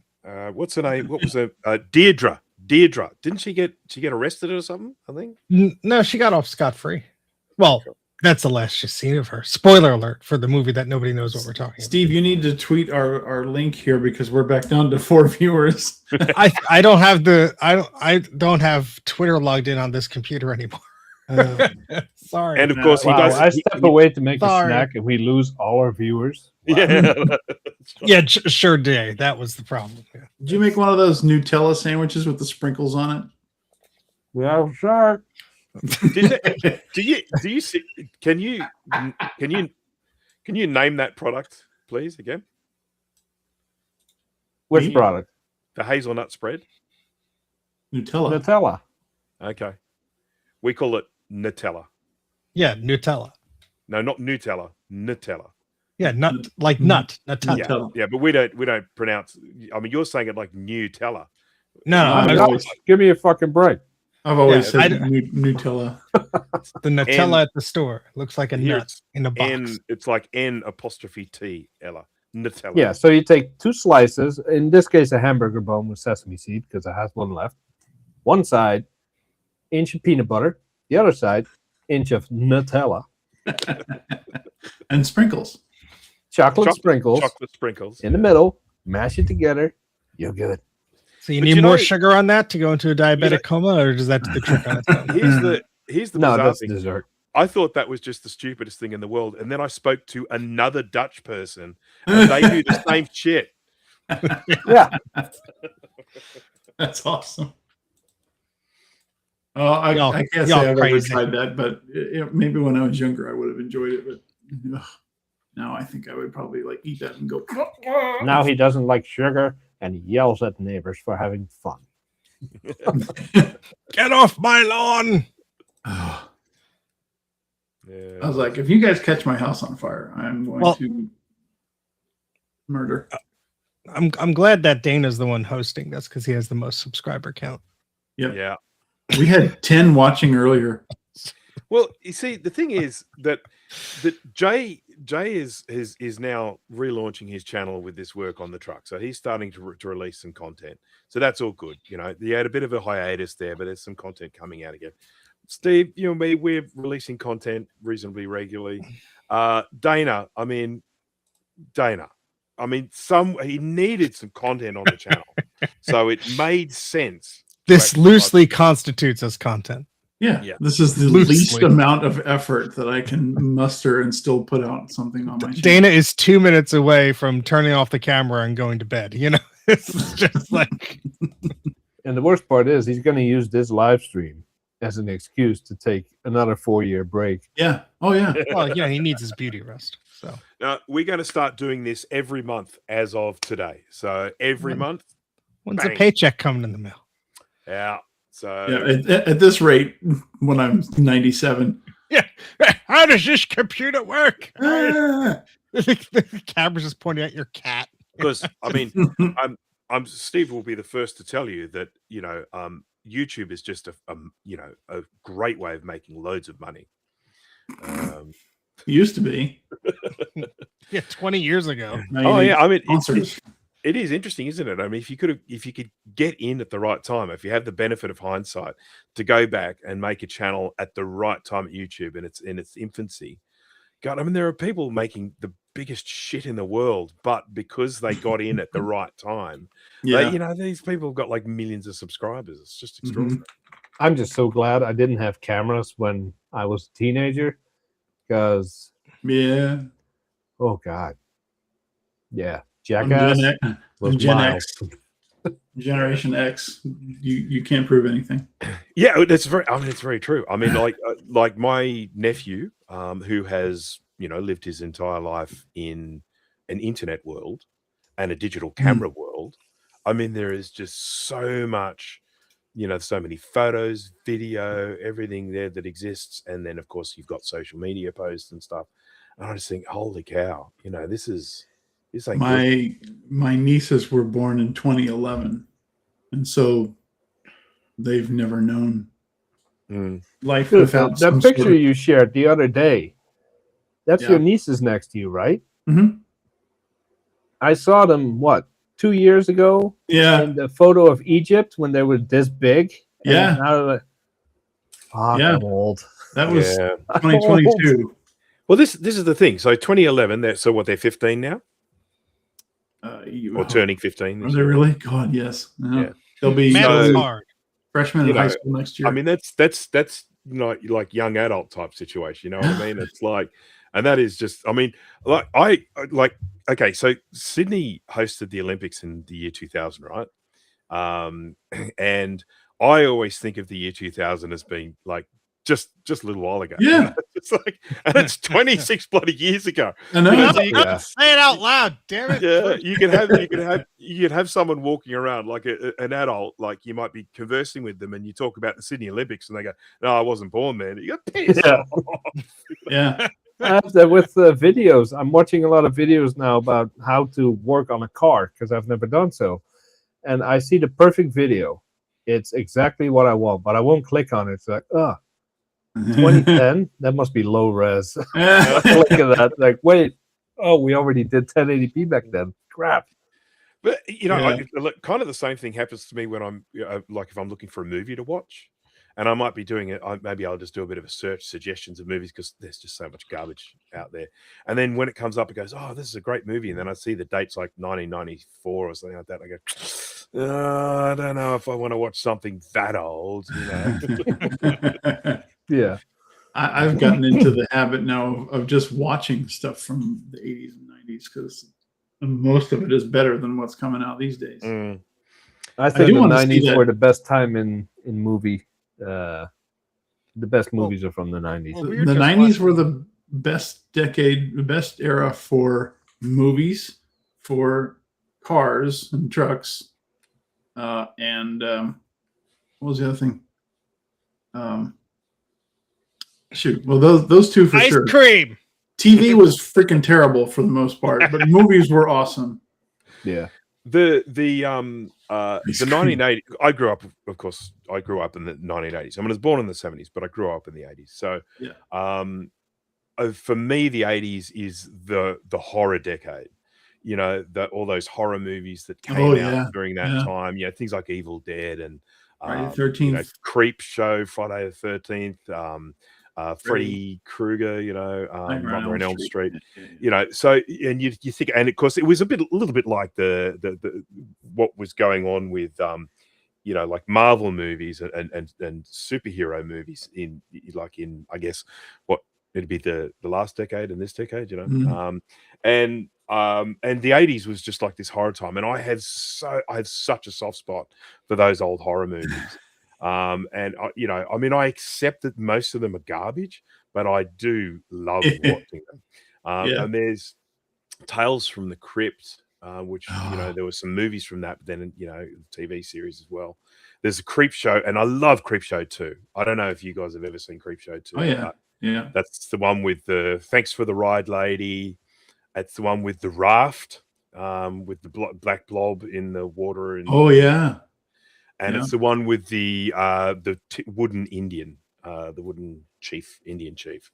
I think they're the three stories that are in that. I don't. Those were all based on the they used to do graphic novels of Creepshow. Yeah. Yeah, And that's those right. Yeah. And I grew up with that stuff. So I mean, it was just American Werewolf in London. There's another great one. And so There you that go. was That was it. Gaming consoles. yes, Because you actually had to get creative to write a game that could fit on those cartridges and stuff. Yeah. Nowadays, so you're like, oh, you're gonna play the new GTA? It's only a 73 gigabyte download. Fuck off. And the memory constraints that they had, like Polygon count.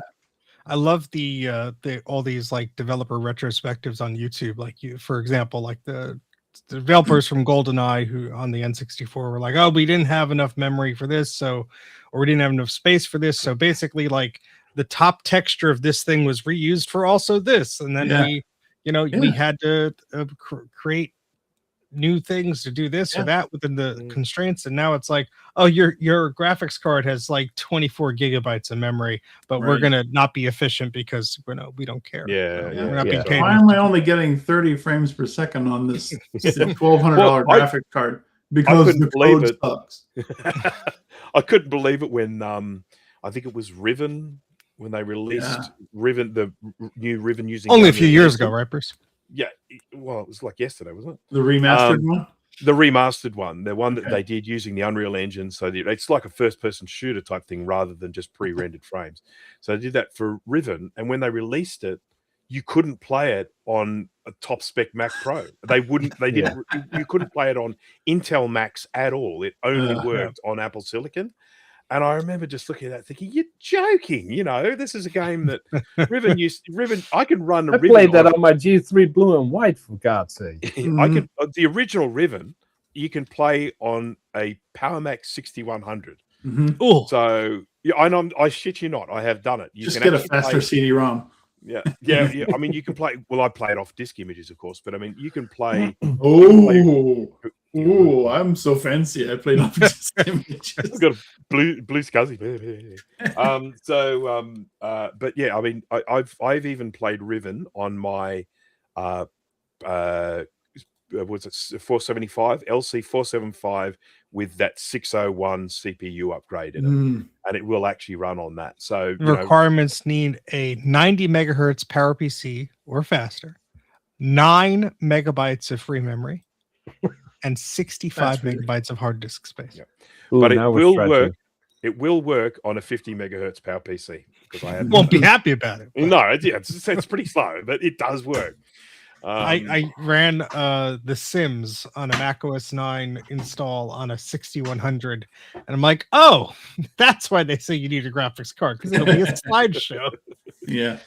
Before they remastered Riven, there was I think some kind of remake called Oblivion. We're talking maybe 5 or more years ago. Yeah, I was barely able to play that on my Mac Pro. Yeah. It's not Oblivion. Well, they have remastered Oblivion. I know the one you're talking about. I've got it, and it's great. But you're right. You do need a lot of computer power for it. That's also Unreal Engine, that one. Obsession? No. And unfortunately, for the longest time, there weren't a lot of good new modern Unreal games for the Mac. Like, for example, I think Unreal Tournament 3 was famously supposed to come out for Mac, and it kept getting delayed. I'm still mad at that. Released. I've been mad for 20 years. And then they were going to make a new one, and then all that Fortnite garbage got more popular, and they discovered, we could just make money through microtransactions and children and not release good games anymore. Children. Abduction? My nephew was like, I'll destroy you in Fortnite. I'm like, let's go play Unreal Tournament, and then you'll go home crying. Yeah, I'd love to play Fortnite if I want to have a freaking seizure. All these games on his iPad, and he's pretty good. And once in a while, I have to bring him down back to earth. We fire up Mario Kart, and he's like, still got it. Whoop on him. Abduction? I've never heard of it. I'll do anything for you, kid, but letting you win a Mario Kart is just not going to happen. Abduction was made by the same people that did Riven and Mist. It's by Cyan. Okay. It's the same style. It's where you wander around, but it's not Unreal abduction. No, it's abduction, and it is objection. It's that real time stuff, and it's a glorious game to play. It's really beautiful. I made mention of it in one of my videos where I was talking about the Riven remake, and I talked about that abduction as well. It's absolutely beautiful. They recently brought out excuse me, another game. Also, this is Cyan. It was an interesting one because it was crowdfunded. If I can just remember what the freaking game was called, I should be able to find it by size because it's massive. Firmament. Yes, I did. I found it. The biggest app I've got in my applications folder is Riven. The second biggest is Firmament, and the third biggest is the Mystery Make. So Firmament was really good, but I'd say it was a crowdfunded game maybe not as long as some of the other ones. Still great, very immersive. Apparently they hired no actors for it, and all of the voices in it, because there's some voices, all of the voices were AI generated. And I'm not sure how I feel about that. I mean, I felt like the voiced characters in it were actually a little bit annoying. One of them is this woman with a French accent that just pops up all the time, and every time she talks, there's this little cloud of smoke that appears on the screen. So she sort of like appears in a fart, and that part of the game I didn't particularly like. But in terms of the puzzles, the how immersive it is, the different worlds that you travel to, it was a good game. I was going to do a video on it, but everyone else had, so I thought, fuck it. Yeah, I'm still waiting for yours. Speaking of AI, we were talking about YouTube earlier and garbage and all that. I was getting ready to leave YouTube until I discovered AI music, especially country music. You stop. You stop right now. Well, it's great joining you, folks. I'm gonna hit the So yeah, we know someone who rather than actually plan to make movies, videos, proper structured content in that, has recently started writing lyrics, which I can only describe as like from a 12-year-old poetry, and then getting AI to make country songs based on those lyrics. All right, it was me. I'm sorry. Here's my latest one, if that's okay. Complies with Canadian IEC-003 Class B. Tested to comply with FCC standards for home or office use. Radeon 7032. Oh wait, that's the wrong lyric. Sorry. Now the thing that I do love about this particular person is that they released some of these songs on their actual tech channel and copped quite a significant backlash. Oh wow. So then that particular person then decided to make their own channel. They removed those songs from the tech channel and made a music channel. So yeah, and I noticed that person has released a song just today. Shall we watch it? No. Yeah. No. I'm leaving. You put that on. I'm out of here. No, thank you. No, thank you. No, thank you. Just going back to what we were talking about before about the games and making them fit and stuff like that. I don't know if you guys have ever watched the behind the scenes of Myst, the original Myst. Oh, that's a good one. And I mean, they were trying. They ended up having to do all sorts of stuff with the order in which things were put onto the CD, because the CD players are only like one times, and in order so that the game didn't have huge pauses and breaks and stuff, and that the animations looked seamless and all that, they had to do some incredible work to make that all work on a CD, which I find that, amazing. And to say that you wouldn't even think about that today because the access times are so much quicker. But back then, if you had a 1x CD-ROM, which many of the people did, because that was the most affordable, the time it would take for that laser to go from one side to the other of the just a few, inches or so, that's just like astronomical. And not even just, the depth of it, but, seeking around and everything. Yeah, that's right. It's crazy. And I think the story goes that they didn't think of that until like during the mastering process when they tested it for the first time. They're like, oh wait. yeah, they had to then go in and change the order in which stuff was written on the CD so that it, the lengths that they had to go through from coding to that. Fast forward to Adobe, what happened? There's no money got in the way. Nothing. And they realized they could make more money without improving their product. Well, the thing is that because now that Adobe has moved to a subscription platform, they sort of have this kind of obligation, I guess, to keep releasing things to try and justify the money. It costs me, I think it's like about $80 or $90 Australian dollars per month to subscribe to that. And that with that, I get InDesign, I get Illustrator, I get Photoshop. Is that all of them, or is there another one? Illustrator, InDesign, InDesign, Illustrator, Photoshop. I think Like Fireworks. yeah, fireworks. Yeah, There's- so that's too right. And I have to admit, I use Photoshop and Illustrator a lot. I use InDesign occasionally. I still use it for putting proposals together and stuff like that. But Illustrator and Photoshop, I still use a lot. And if they go to take the automatic deduction out of your account, and there's no money in there, they shut it off straight away. There's no grace period. It's not like, oh, we'll try again tomorrow. It's like the money didn't go through, your Photoshop stops working. Yeah. And I find It's that annoying. sort of. Are they going to take my discs? I don't know about that. I don't like that. I've been idea. trying to get Wendy on Affinity, not as a replacement, but at least check it out and get familiar with it because it's very capable software. Now it's free because Canva bought them out, and she already has a Canva account, so it integrates and all that.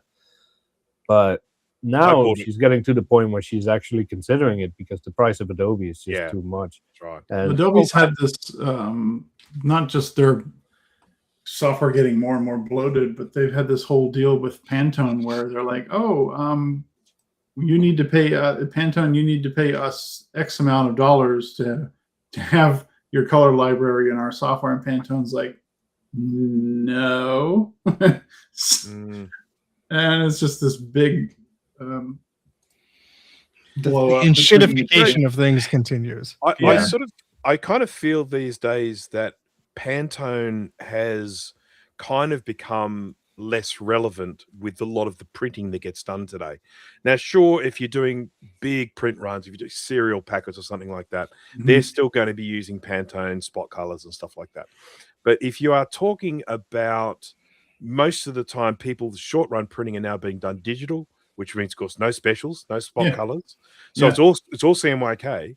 So colors can just be communicated in a breakdown of CMYK. I mean, I don't think you need to have like Rodime red and shit anymore. It's just like, your colors can just be done. And of course, these days with what I do, a lot of stuff is centered around web. So you have your web and you have your print version, web colors. So everything starts its life as an RGB breakdown. And then you create a CMYK version of that same color. So that's for certainly the stuff that I'm doing. And I feel like Pantone, I accept that there is still a place in the market for them. But I think for most people, they probably don't even know what Pantone are. The big thing that Pantone is good for nowadays is with the advent of UV inks. Sorry if this is boring, but it's stuff that I know actually. But with the advent of UV inks, you can now there are Pantone fluorescents and there are all kinds of different like wild colors. That's where it's useful. But you can't send somebody a file with a Pantone fluorescent and then print it CMYK and have it look fluorescent as well. Yeah, that's right. Yeah. But speaking of subscriptions, I know this guy.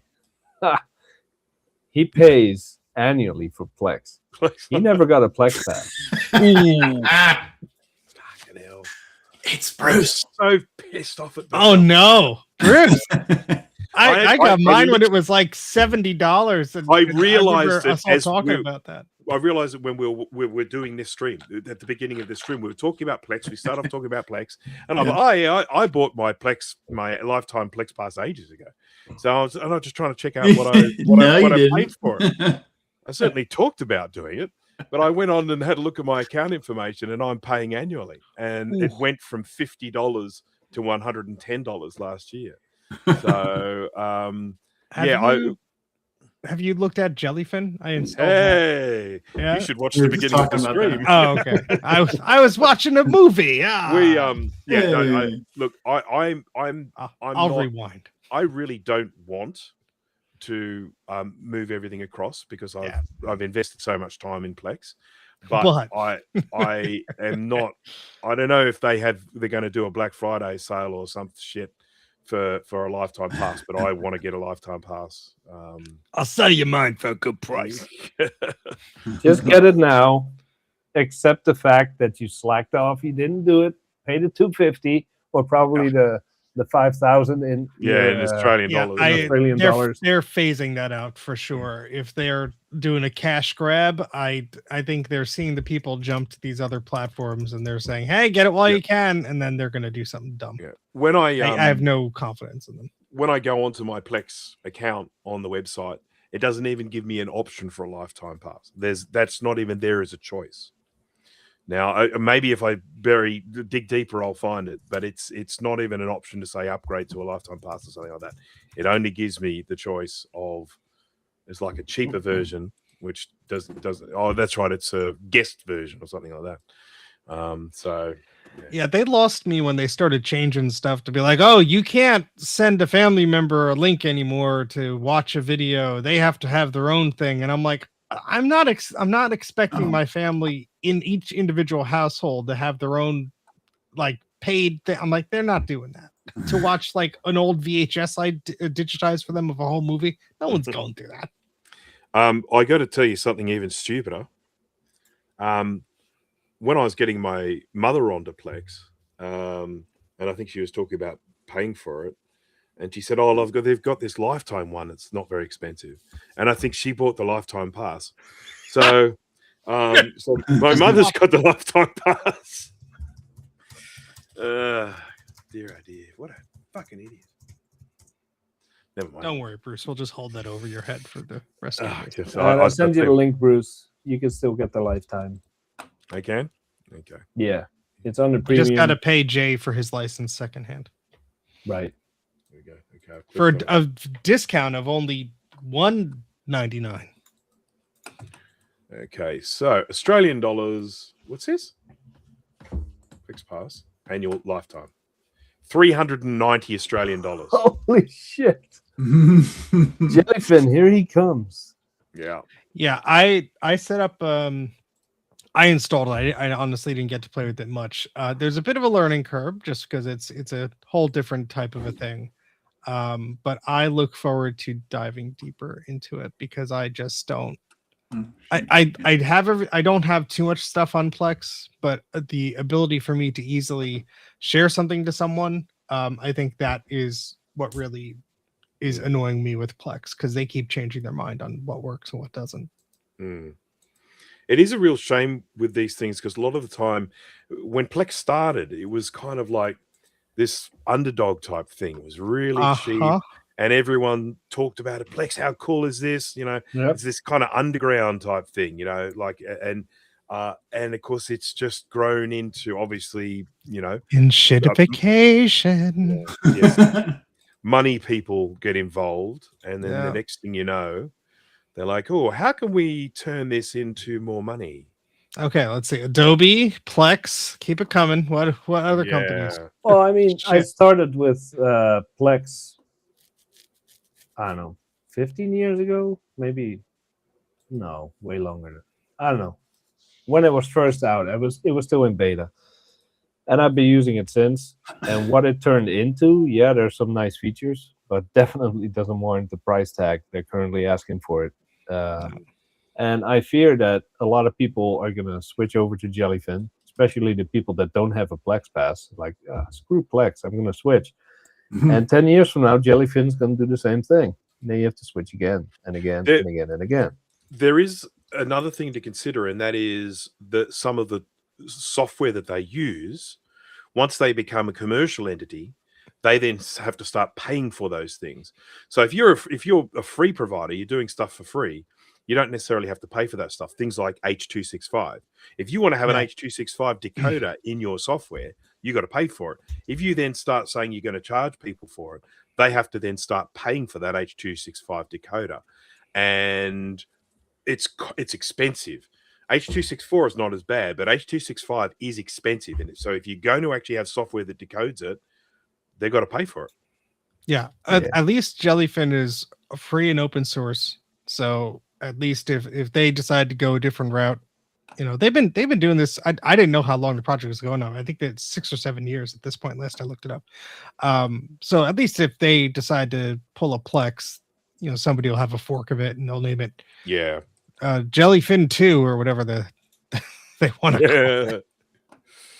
But yeah, I think it's just everything's turning for the past years. Everything's been turning to subscriptions, and now everything is just being worse and worse and more expensive. Obviously, these chip shortages and all this crap, the storage devices are more expensive, and it's just they need to make ends meet somehow. I'm just hoping that eventually it all goes down to a calm point, because there was that point between all those floods, and I think it was Taiwan or wherever it was, Singapore or wherever it was, that all the hard drives were manufactured, and all those prices shot up, and then SSDs shot up because they were, easier to get but more expensive. We were just at a point where you get like a terabyte SSD for like $70.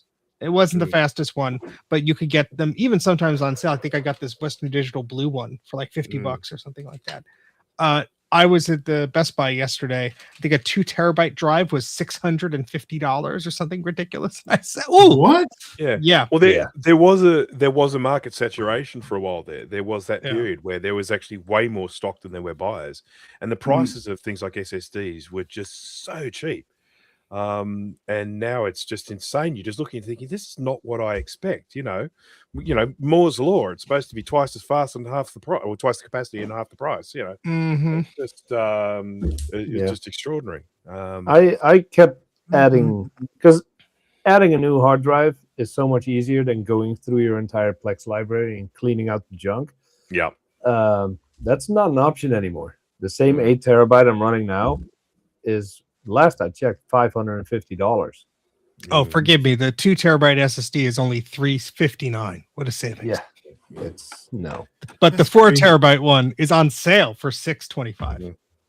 These are these SSDs or are these? These are like the little external SSDs, like the. I used to age out my hard drives at 40,000 hours. I'm now doing 60. Those are platter drives. I'm sitting on a gold mine over here. Well, so I rebuilt my NAS last year or year before that or so with these refurb hard drives. And I got a pretty good deal on them. They were still expensive. Those same drives have literally doubled in the price. So for like a 28 terabyte drive, let's see what they're going for now. They are. I don't even want to know. Well, a 28 terabyte refurbished, manufacturer certified refurbished Seagate drive, $610. That's jeez, not bad. Well, that's the refurbished, but I got I think a 26 or 22, whatever it was. It was like $299 or $250 or something. By today, that looks astronomical. I'm worried that if anything happens to these drives, knock all the freaking wood on my desk, they're going to be like, "Oh, you can't RMA that anymore. You got to give us money." Also, Geez. So the thing with Plex, and I don't know if this is also the case with Jellyfin, but I love the fact that with Plex, you drop a movie in there, it downloads all the stuff. You get little pictures of all the actors that are in the film. You get the little synopsis of the film. You get the poster. If you look at the poster and you think, that doesn't match the DVD cover that I had. I want it to look like my DVD cover because I recognize that. So you can go click on poster and you can choose from a range of all the different posters. It's like the Star Wars ones. If you have Star Wars on your Plex, they put all the new ones. I don't want it. I refuse to call Star Wars Episode 4 A New Hope. Fuck off. Then the George. Sorting gets all weird. And, I just piss off George. I'm calling it Star Wars, okay? And I'm going to have the poster that came out in 1977. So, what I do with the naming is, in Plex you have the sort option. I just call all of those movies in the sorting title Star Wars, and then I put the year that movie came out. So Star Wars 1977, and then for Empire Strikes Back, Star Wars 1970, what was it, 80, 79, whatever the 80, something 80, like that. whatever the date was.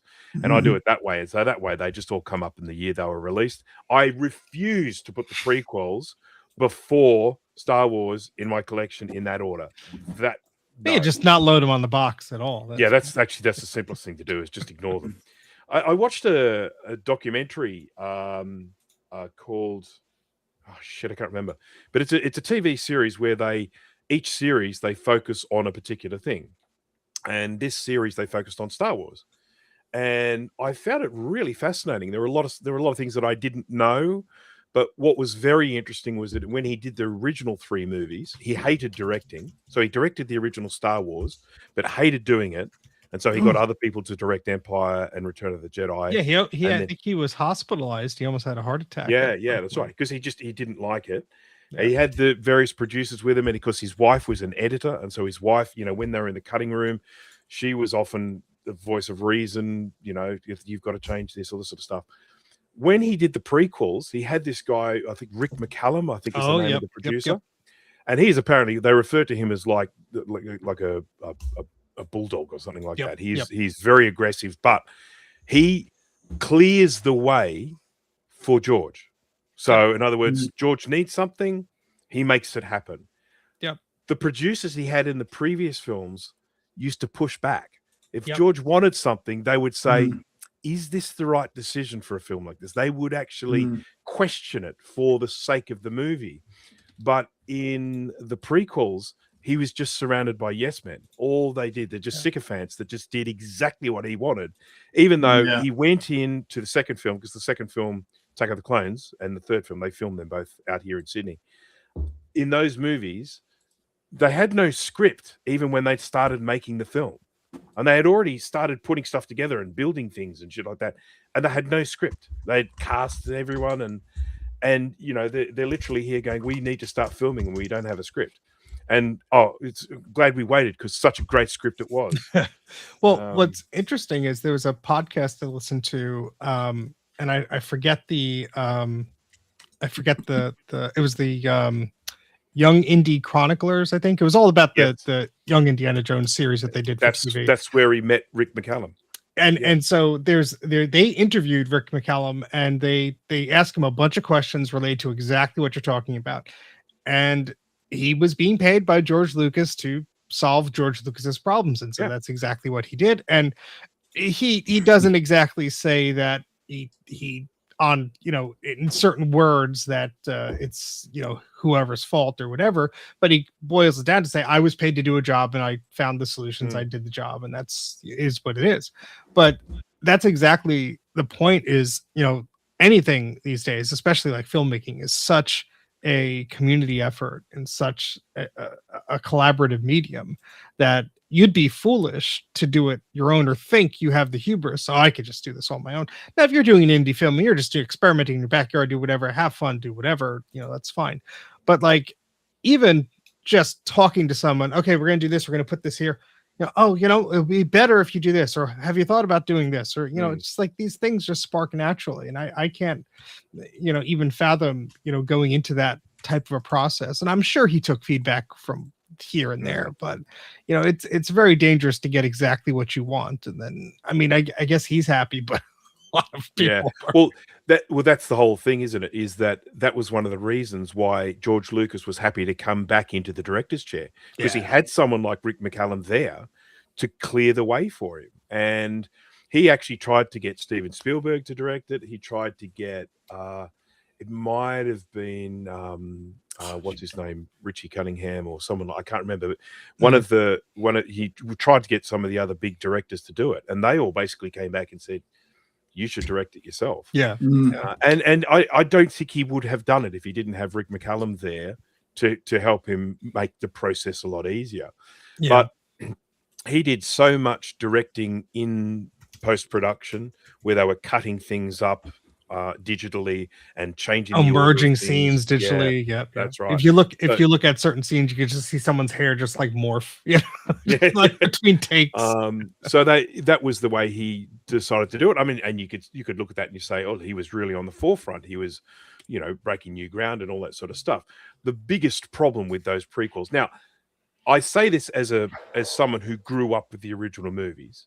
If it's a different story if you're a little, I don't know, a 6-year-old that grew up with the new movies, because that's what you're exposed to, and you probably grew up loving them and and wanting to watch them again and again and again.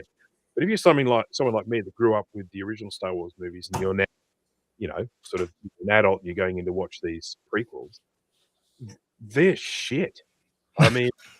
There's no really polite way to put it, but they are so bad. There are so many like essays on YouTube where they'll pick apart, like they'll just do like 2 scenes back to back of like this scene goes into this scene. And I mean, it's all space, sci-fi, fantasy stuff, whatever. But it's so funny. They're like, wait, didn't they just say they were doing this? Then why are they doing this? Just like the silliest little inconsistencies always get me. I struggle to stay awake during Attack of the Clones. I mean, that film gets so boring for me. Jay is struggling to stay awake. Yeah, yeah, I'm about to call it. This is draining my energy fast. Okay, come on, Jay. You pick the next subject. I think what I just wanted to say before we close that topic out, if you're ever interested on the editing of the first film from '77, George Lucas's wife, I think it's Marissa Lucas. I think it's the name. No, that's not it. But I'll know the name. Starts with the M. Starts with the M. Yeah. It's either Maria or Marissa. Marcia. It's something with the M. She did Methuselah. like, what is it? Methuselah. I don't know. So Good from what I remember, and you could just Google this story or whatever, but like there was an early cut of the film and it was like the ending was just like totally like fall flat and all this stuff. And she really just went in there and just edited the hell out of it. And, I have a book on my bookshelf that I didn't finish yet, but I'll have to go through it. But it's a very interesting story of just like the decisions that they were made and like, oh, we had all these extra scenes that we did this and that. And it's like, no, we don't need this. Just cut this to that. and of course her name was Marsha, by the way. And Marsha. Okay. When she Didn't she saw start OnlyFans? when she I hope not.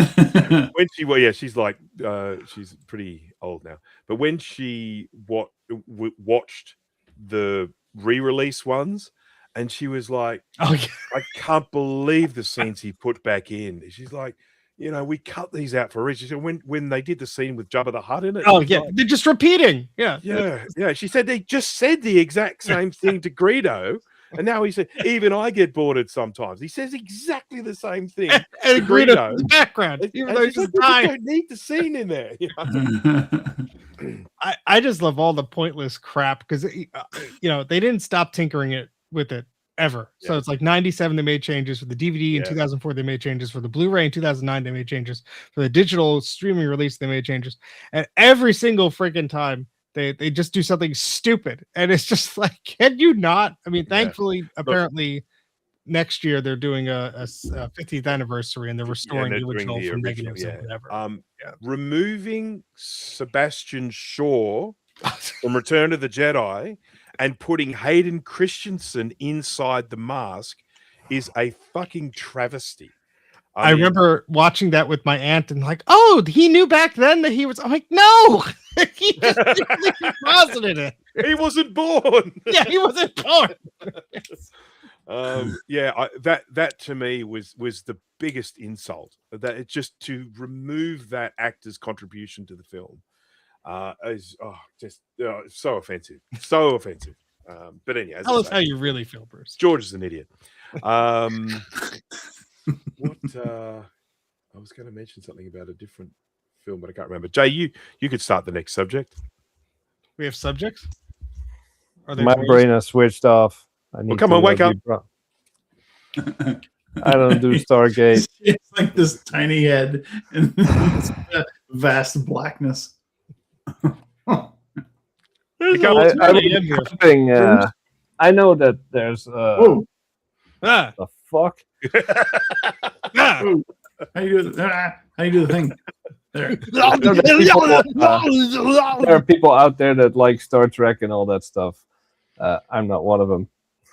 So sorry if I tuned out a little. Trek star.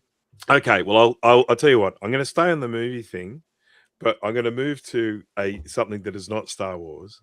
Has anyone? By the way, do we have a streaming time limit on this subscription thing? I'm just making sure because, like, if we just it would have been 15 minutes ago. I'm sure it would pop up and tell you, but yeah.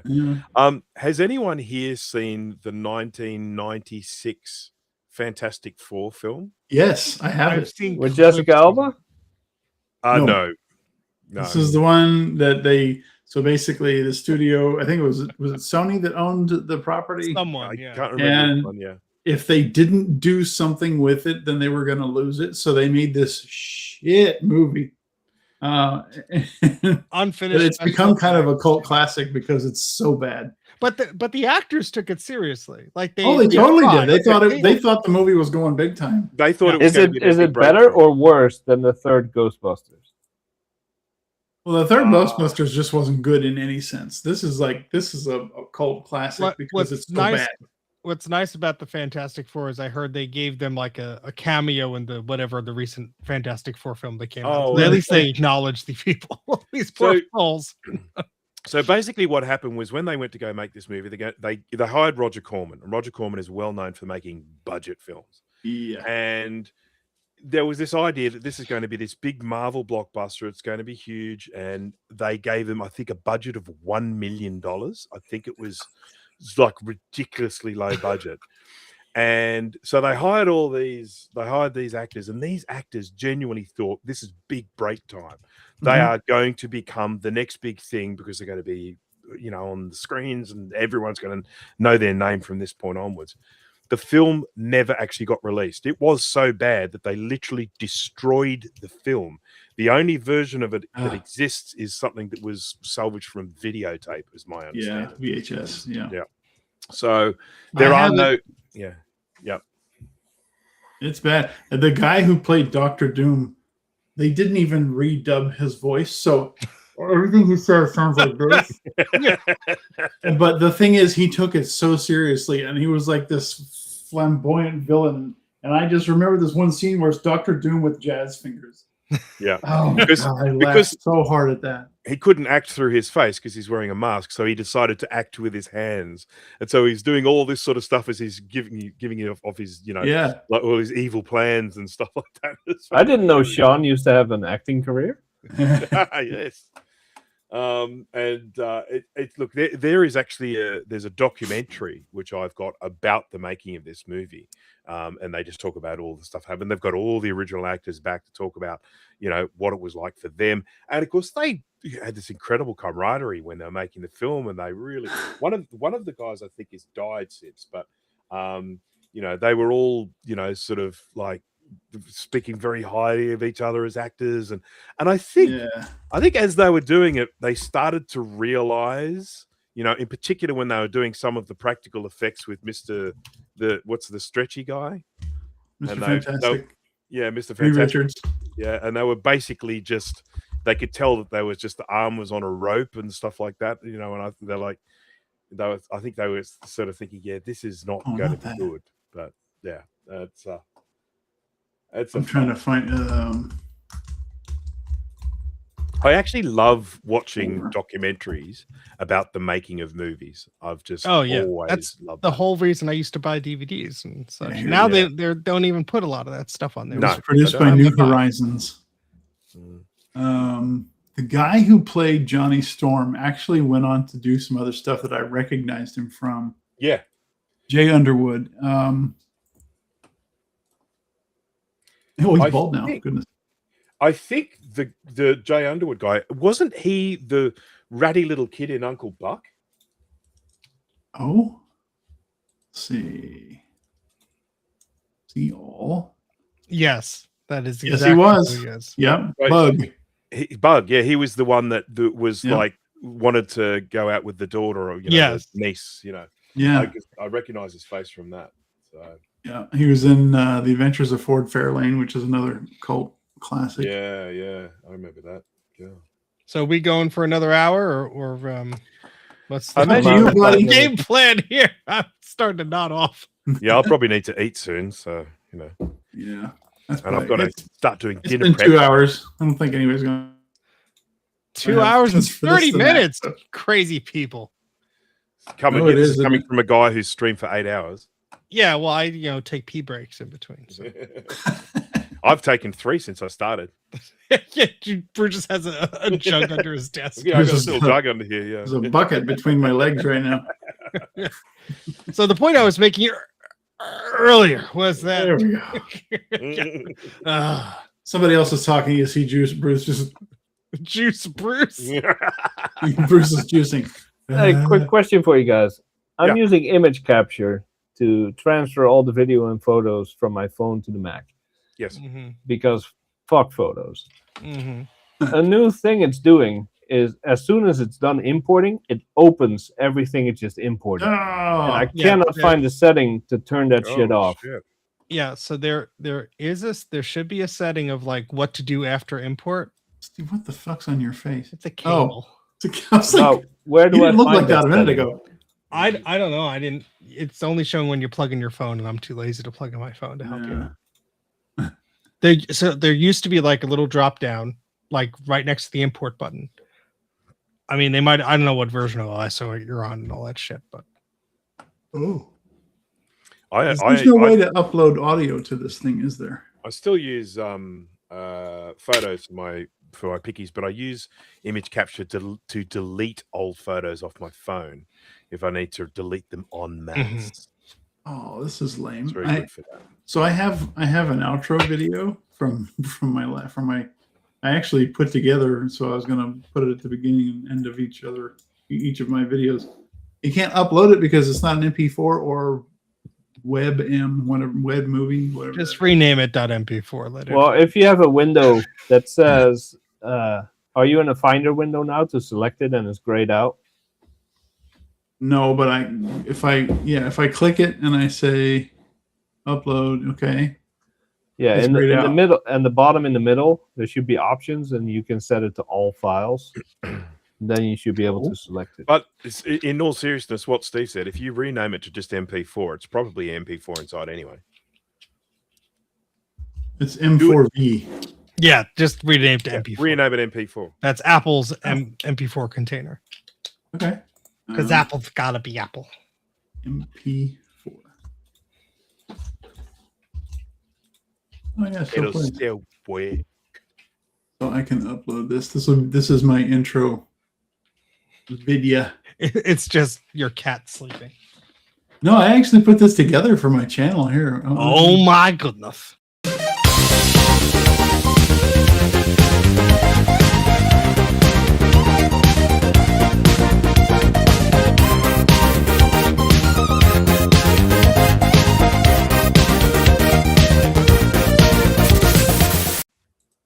Yeah, that's fun.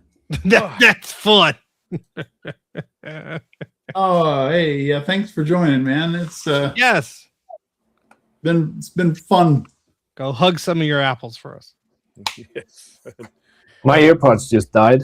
So Ah, All right. did I kill them with my intro? yeah, when the intro started playing, they died, so I didn't even hear it. My outro has no audio to it. God dang it.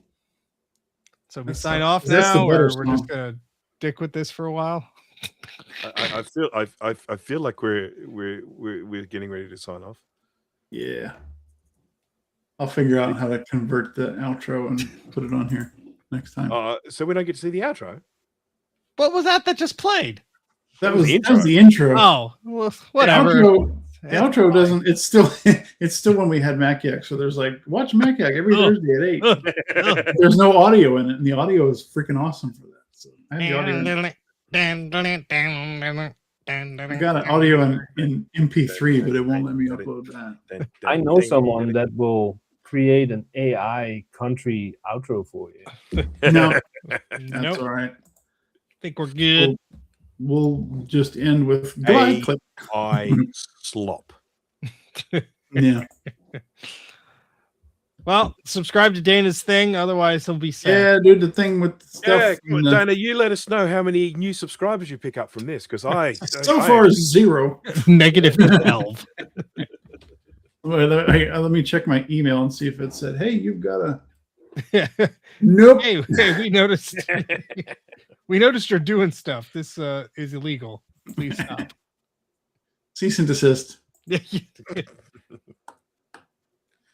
All right. Well, this was fun. We will do this again We sometime. See you tomorrow. Bye now. Bye. Everybody does it. That's our trademark. Ding, dun, dun, dun, dun, dun, Okay, dun, dun, dun, dun, dun, dun. bye.